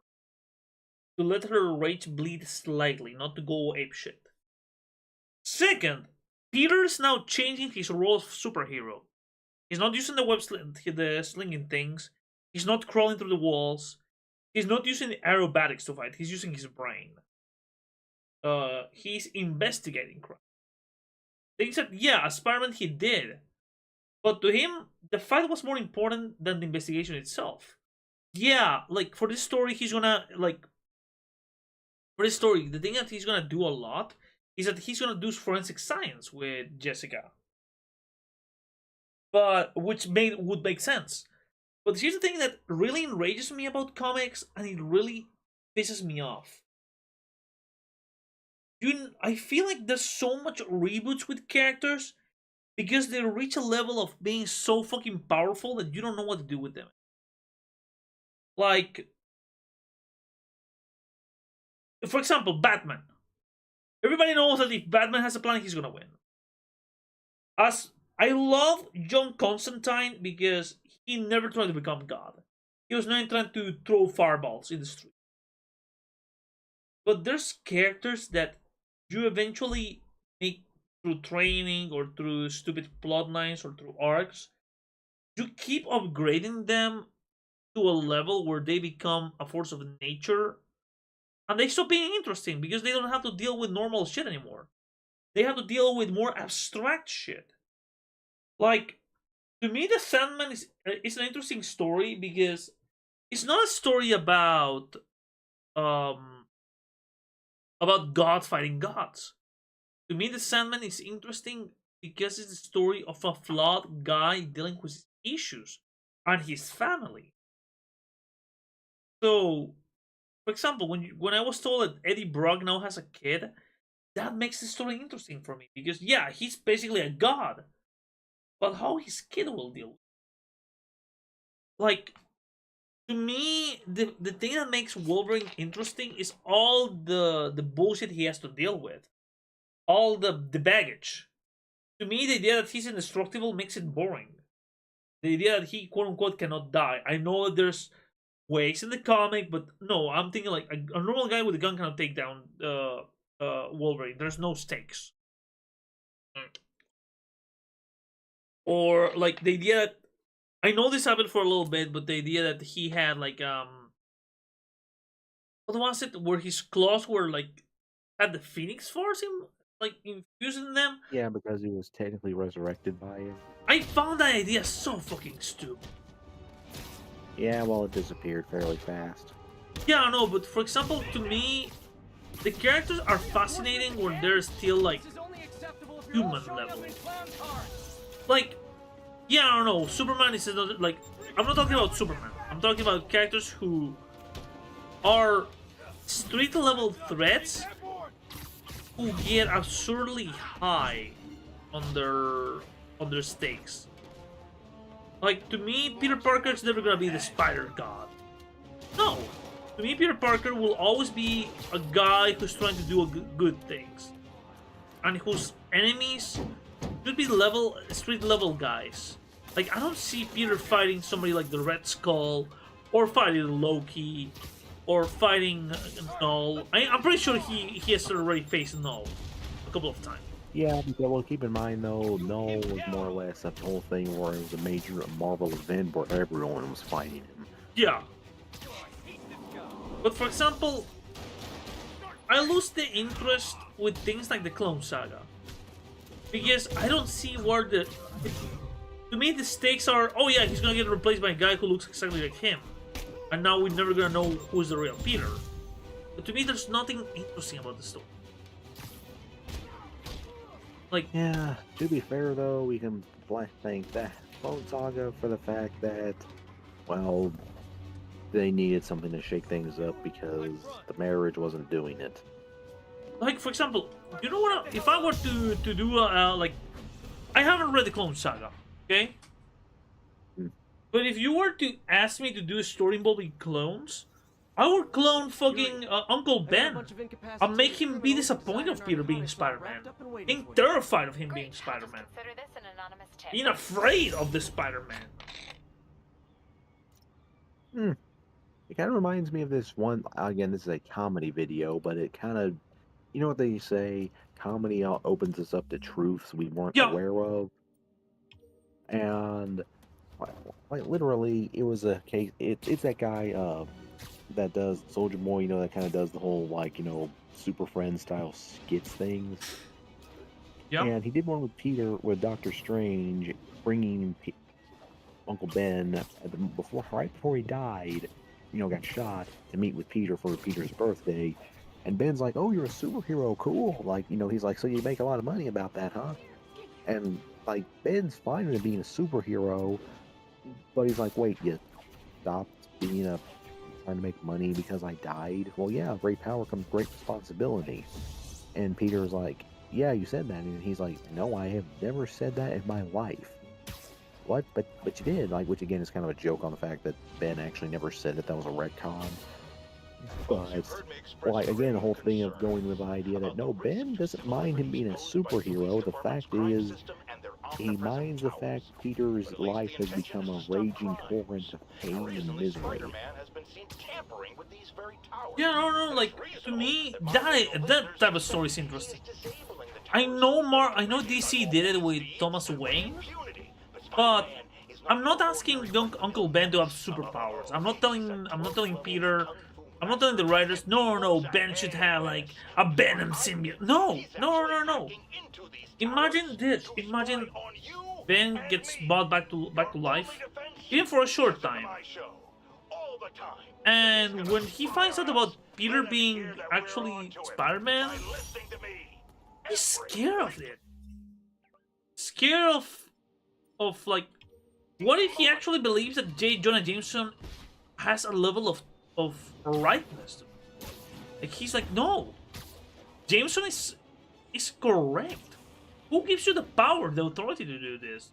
Said with great power comes great responsibility. Yeah, because I wanted you to, I don't know, use your powers in a more responsible way.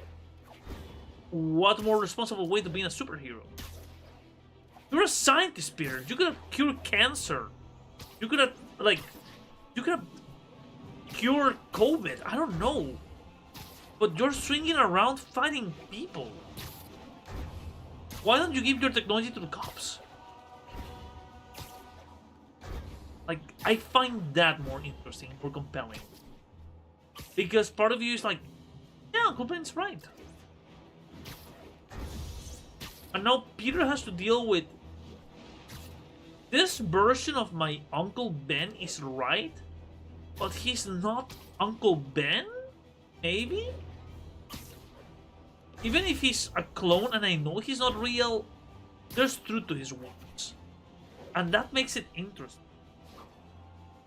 But I know Marvel, if they ever tackle that story, he's a clone brought in by Mephisto, he's a demon, he's the Jackal, he's gonna be a symbiote that possessed Peter and show him a what-if universe that's not real.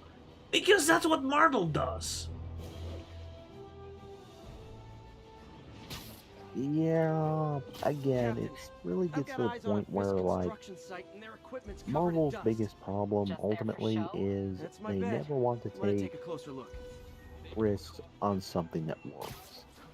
Like, again, to them, oh, well, Spider-Man being a, you know, loser works. Him being not married works, even though constantly to the point, you know, we're seeing that it doesn't.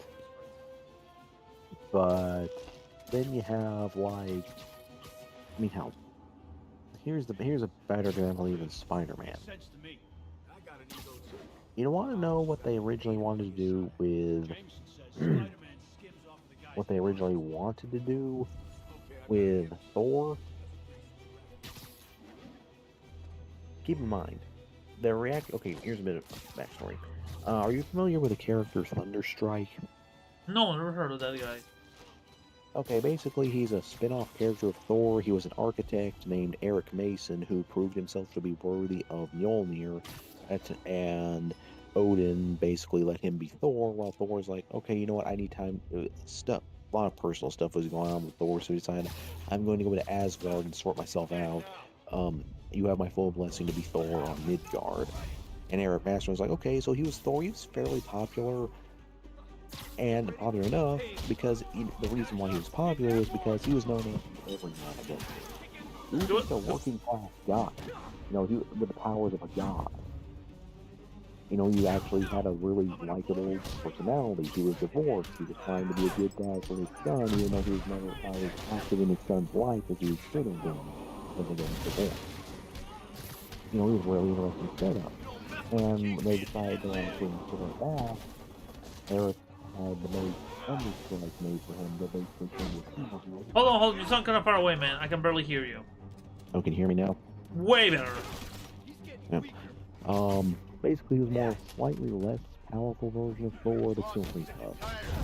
And the thing is, Thunderstrike as a comic is selling really well. He's a well-liked character, everything, dealt with more street-level stuff. But the thing is, this was Thor coming off. Thor himself, though, was coming off pretty much. Let's be honest here. At this point, the Walt Simonson run on Thor was over, and people were just not liking the direction Thor was going. Guess what Marvel but however, Thunderstrike's comic doing really well, while Thor's comic was tanking. So guess what Marvel decided to do in their Infinite War? Should?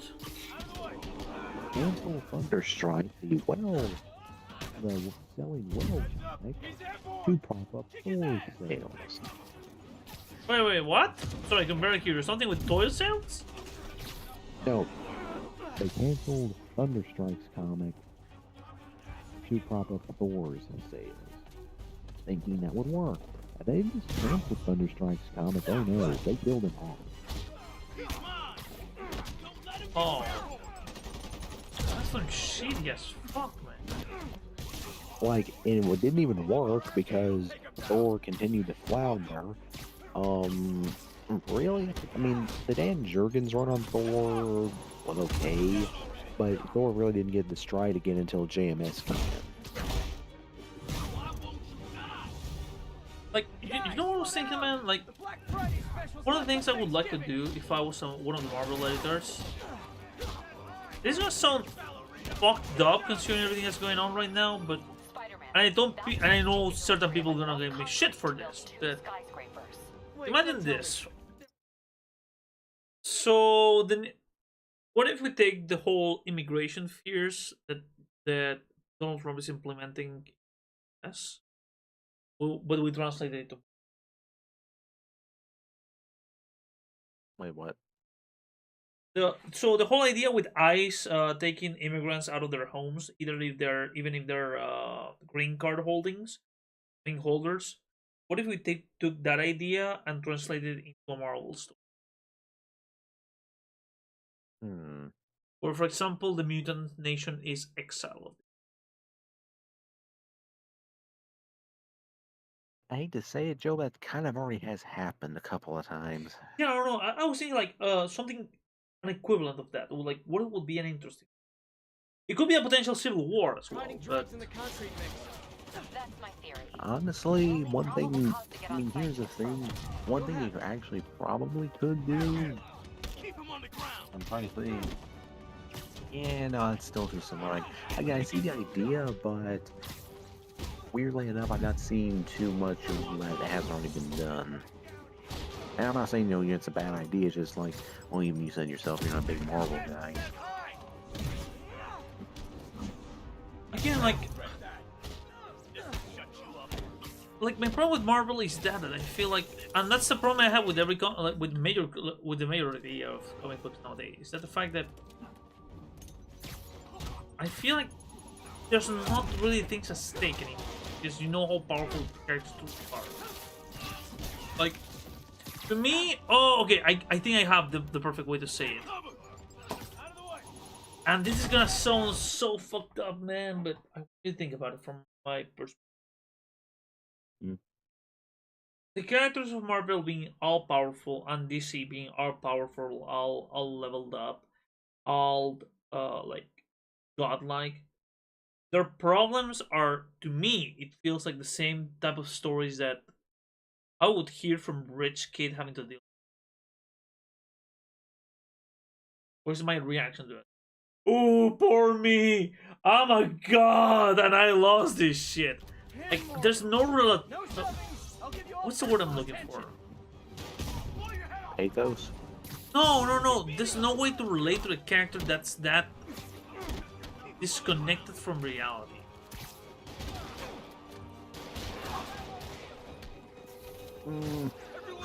I believe there is a way, but the thing is, like, for instance, you mentioned you're not talking about Superman earlier. I'm not saying this relates to him necessarily, but it's kind of like the reason why people relate to Superman, despite the fact, well, it's fucking Superman, is even as super as he is, even in the Silver Age, he has elements to him that are very human.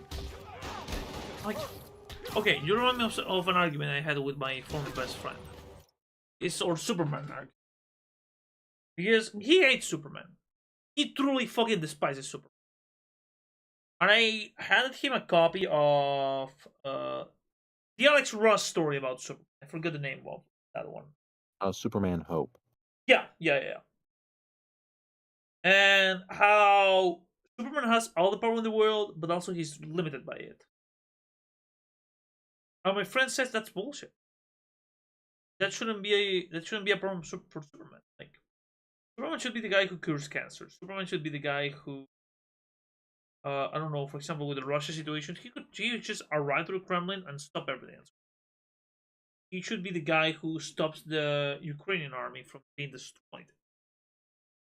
Yeah. But the moment he starts doing that, what separates him from Iron Man? He shouldn't be able to care about that because he's Superman. Like, he's a god. And gods don't care about that stuff. Yeah, but he's a god that was raised by humans. So the problem you're telling me is that Superman is a human with a lot of compassion, and he thinks that the government are going to do the right thing. But by doing that, he's being naive. Exactly. That's the point. He's naive because he's so hopeful, and that's why I hate him. Yeah. As a resident Superman fan, allow me to. I mean, I'm not saying you're wrong, Joe. I'm just giving you more nuance to what you were talking about with it. It's less that Superman is a naive character and more. He basically he has said this numerous times. Like, someone asked him, okay, what if the president, Steve Minus of Luthor, as president at the time, decided to just nuke Canada or something? He said, I would stop it. Like, what? So you just only step in if, like, basically Clark has this mindset. If people are dying, he's going to step in. He's not necessarily going to stop a war because, well, that is outside of his jurisdiction so much in the sense of, like, for instance, if people are going to have wars, he's not necessarily going to stop that, but he will, like, stop refugees, civilians from getting hurt. Like, look, you can fight this out yourselves. I'm taking care of the people that matter. Everyone matters, but you were not. No one's dying in this crossfire. Yeah, to me, the justification of why Superman doesn't go to war, like, Superman could, for example, let's use Ukraine and Russia. Superman could easily go to the Kremlin and snap Putin's neck. I'm exaggerating, and the war is over. Why he doesn't do it? Because number one, people are gonna fear that he doesn't want. Number two, Amanda Waller. I feel like the problem with Superman is that he's tied up by red tape. it's even less that, and more the fact that when you get right down to it, okay, we're both Star Trek fans. Ultimately, a lot of what stops Quark is essentially his almost an internalized take on the Prime Directive. Because while he was raised on Earth, he doesn't see himself as having the right to just outright interfere with everything. My friend says, no, that should be his right. From inside, but he's gonna find out why long-distance relationships don't work out. Yeah, but if he does that, he stops being Superman. He becomes somebody else. He becomes, like, probably an example of a character that doesn't care about the limitations of power. Not in the sense of his superpowers. Like, somebody who says, you know what, there's a country at war. He would become fucking Black Adam, pretty much. Yeah, and the thing is, Superman is essentially, well, that's just it. Superman was created to solve problems in a simple way. That's just it. That is his entire character. Hey, there's a meteor about to crash into Earth. No one can stop it. Superman can. Give me an hour. No, give me 10 minutes. Yeah, or there's a flood, or there's a bomb, or there's a bank robbery, there's hostages, no one can possibly get out. Superman can. Because Superman's entire character is, he's the magic bullet. He is the simple solution to a complex problem. Earth's pollution! And the thing of it is, a lot of the things people say he should do, like your friend saying he should do, it's a complex problem, but also it's so complex of a problem that even a simple solution is not really going to be the answer. I feel like James Gunn is gonna tackle that one. Because yeah, the problem is that moviegoers want Superman to become, like, let's be honest, because of Zack Snyder, everybody wants Superman to become Homelander. In a weird way, like, in a sense of all the power, none of the responsibility. Or everybody wants Superman to become a Nolan. Injustice. Or Injustice Superman. Yeah. Even if he doesn't go full evil, but the idea of Superman just arriving to a country that's in the middle of a war zone, destroy all the guns and say, now you do peace. Yeah. Just simplify it so much that now there's 100 more conflicts in between. Are you gonna go like, who cares? America saved the day. Does it? Or does it? Yeah, because here's the thing. If Superman, like, Grant Morrison actually brought this up, and really, it actually does work.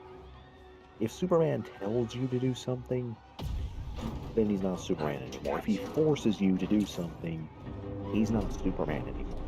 Because Superman would never use his power unless you're able to force you to do something. Victims are out of danger. Who would suggest you Let the EMTs do their job. to do the right thing? Because ultimately it comes down to this. It's, weirdly enough, it's actually what makes him perfect counterpoint to something like Captain Marvel, the or like Billy Batson Batman. version. I The feel reason like, I bring that, like I feel like Batman is way more extremist than Superman. well, yes, because he is a mortal man. Like, I've actually explained Batman to a friend of mine like this. Batman is to Gotham what Superman is to the entire world. Because again, this is a man, like, let's be honest here.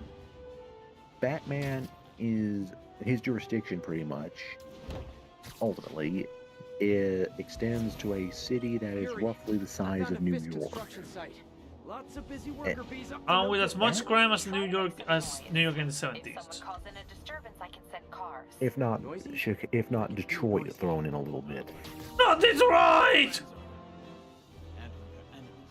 Nah, I'm kidding. That's Hub City. DC's Detroit is Hub City. But I digress. The thing that makes Superman work as a character without seeming hypocritical is ultimately he just wants to help. And the thing is, what would be helping? Him taking over the world and telling people, no, this is what you do, and if you don't do it, I'm going to hurt you. which doesn't work because even if he was immortal, which again, it fast and loose on if he is, what happens if something actually kills him? And he's made the world so dependent on him that they don't just go back but worse. Yeah, it's like what happened with Magog. And and the other thing too, Superman knows he's not the biggest game in town. Like, Clark knows for a fact, like, hell, people always say, oh, well, Superman's so overpowered, like, really? Compared to when he fights? No. Is Superman a genius? Yes. Lex Luthor is smarter. Is he... Brainiac is smarter. In fact, a lot of his villains are actually stronger than he is. Hell, Darkseid. Darkseid is not a... Darkseid is a force of nature. Like, literally. He's entropy. And you cannot kill entropy. You might destroy his physical body. But Darkseid always returns. Like, hell, here's an example. Silver Age Superman, the version people always go on is like, oh, this is, yeah, Superman's most OP. Brainiac's first appearance, he had force fields that he couldn't break. Literally, he could not. The planet juggling Silver Age Superman meant something that he couldn't just punch through. Because that's the thing, Superman's powers make it easier for him to deal with this stuff, but it's still not an instant win.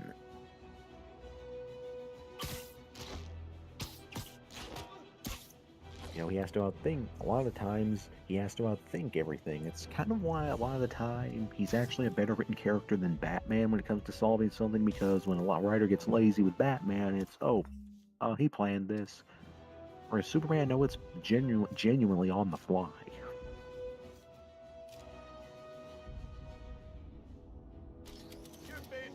But going back to the whole thing of like why the whole thing of Superman's boring because of this and everything, is like, if it just actually, the best way I could probably suggest a comic that would get your friend maybe I don't know about. Don't worry, we don't talk anymore. He did some. He left me to die. I wish I was joking. Oh. Ooh. Yeah, I'm not gonna pry into that one, but don't worry. I can discuss it. Like, one day, basically, he decided to stop talking. Like, he was supporting me when, you know, the shit happened, but one day he stopped talking to me. Not replying messages, whatnot. Sometimes he would say, oh, it's because I had depression. He's been 8 years. Like, I have said this, like, I mourn that friendship. If he were to message me tomorrow and say, hey man, how's it going? I would like, what do you want? I never heard from you again. I called you, I messaged you, I texted you. And now you want to talk with me? It's again the fucking in this case I'd be Johnny Blaze. You know what I mean? Johnny Storm. No? Yeah. I don't mind. It hurt at the beginning, but you know, fair weather friends. Also, I discovered that he did something stupid. He invested in Bitcoin. Oh, I only wish. He had a girlfriend. They've been dating for about 7 years now. She was 17 or 16 when they started dating, and the guy's almost 30. Or it's a little bit above my age. No. They've been dating ever since she was a minor. You really? Yeah, no. Like, in my country, okay. I want to say this in a voice. Are you allowed to date a minor in my country? Yes, as long as the family gives you the consent. That being said, it doesn't make it any better. It's like those guys that go, oh, by the way, the age of consent in Japan is 13. Yes. Like, okay, that is interesting for Japan, but why are you saying that happily? It's like the guy. It's like, no offense. It's like the guys who say, "Oh, I want to go to Haiti." Why? Well, because the age of consent there is like 12. Oh, you know that. And where you want to go? Like that. Again, I mean Thailand. Thailand. Sorry. but by the way, I just the reason I know that is because I actually know this creep that actually knew how to pan, and I did look it up. Just here, I was like, how the hell is that true? Like, it is true, but guess what? It's only if the person engaging in it is only 2 years older. Still doesn't make it any better, man. No, like, basically, it's like, again, at the very least, it's 2 teenagers. Is it right? No, but at least it's not an open season for, you know, actual adults to do the shit legally. Look, man, I have an acquaintance who had an anime store. The guy and his wife would go to Japan every so often and bring shit from Japan. You know, figurines, mangas in Japanese, art books. And he once told me a story that made me feel physical disgust. He explained to me the panty culture.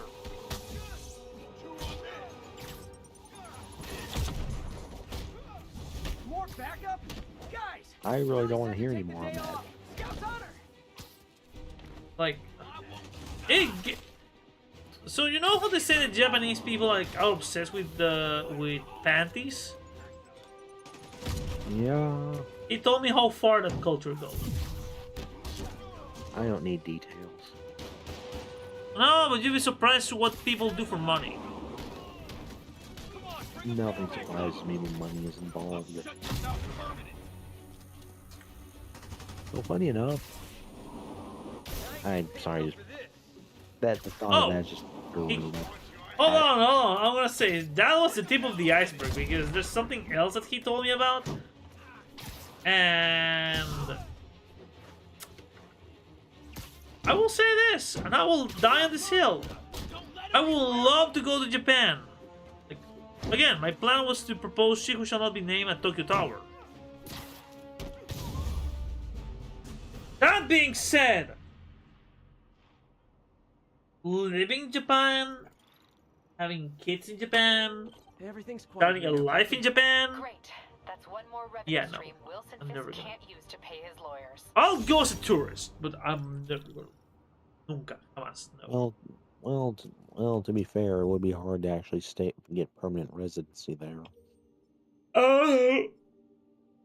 It's hard, but not impossible. Let's leave it to that. But yeah, no. It's hard to get. It's really hard. It's hard to get permanent residency. It's not impossible to get citizenship. Yeah, no. I know some Chileans who live there, and yeah, no. Like they're still very kind of racist foreigners, but yeah, no. I know the legends, and I know the no. This guy's. My friend explained to me. I'm thinking if I should say this live. I want to say it's that bad. Let's just maybe if it's that bad, just DM it to me. It's a type of industry that Jeffrey Epstein would love. Let's go to there. Let's leave it to that. Okay, yeah, The word they use is modeling. Get ready, folks, because this is Because modeling, like swimsuits and all that shit, that's completely legal. But they have like, for what my friend told me, they have like magazines that specialize in that type of modeling. Because they know the type of people who buy them. And for what he told me, realize, of course, that it's Japan possible is Spider-Man kind of arranges the okay kidnapping if so he it's... could save your husband and grab all the glory. If you think about the act and you don't pray into committing the act, that's no problem. It's clear we are at an impasse. My best to you and That's your why husband, hentai is so madam. fucked up. Jared, go to commercial, then fire yourself. Then That's what fire the... yourself before the commercial ends. But no, your job hangs by a thread. Yeah! Your salary in half. Yuri, this place is full of. That's what my friend was explaining to me, and I was like, you have a daughter, dude. Yeah, that's why we're not racist. Good. Well, let's look at it this way. At least Japan is still better than China. Objection. Name me a country that's... Name me any country that's worse than China. Wait, there's a couple. North Korea.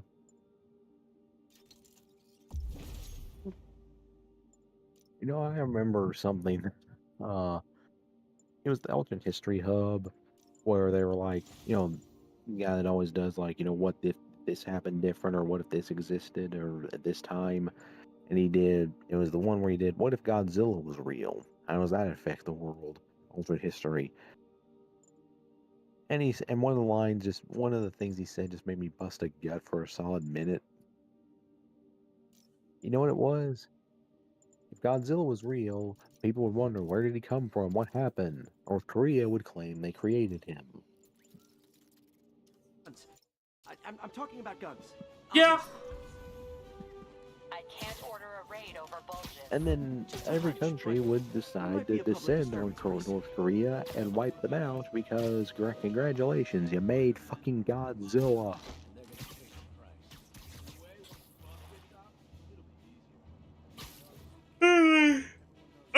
I am kind of tired. I'm gonna go call a night. Let's see if we can rate somebody. Probably should too. Yeah, oh, wait, yeah. Ooh. What? Oh man. I was looking bloody disgusting. We're not getting a Dog Soldiers 2. God damn it! Well, hang on. Let's see here. Okay. It says that, yeah, no, Dog Soldiers 2 isn't. I was fine. I'm ultimately fine with it. Because, again, it's been that long since the first movie, but come on. That's literally my favorite werewolf movie. Oh, dude, that's an amazing world. Hold on, let me see who I raid. And you know what's funny? Hold on. You realize it's one of the few. Give me a second. I need to focus on something. Do we have any view?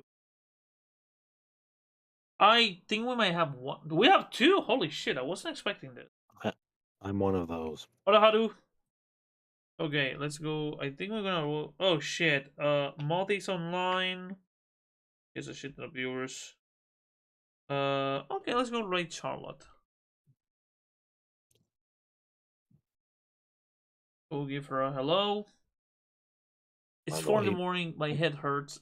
Tomorrow I'm gonna start. Like, I need to read out Alias because I don't know much about Jessica Jones. I like the concept for this. Okay, fun fact about Jessica Jones. Originally, it was going to be about Spider-Woman, Jessica Drew. Oh yeah, I know. Was like, no, we have plans for her, so he just made a bulletproof flying. Hold on, let me focus on something. Give me a second.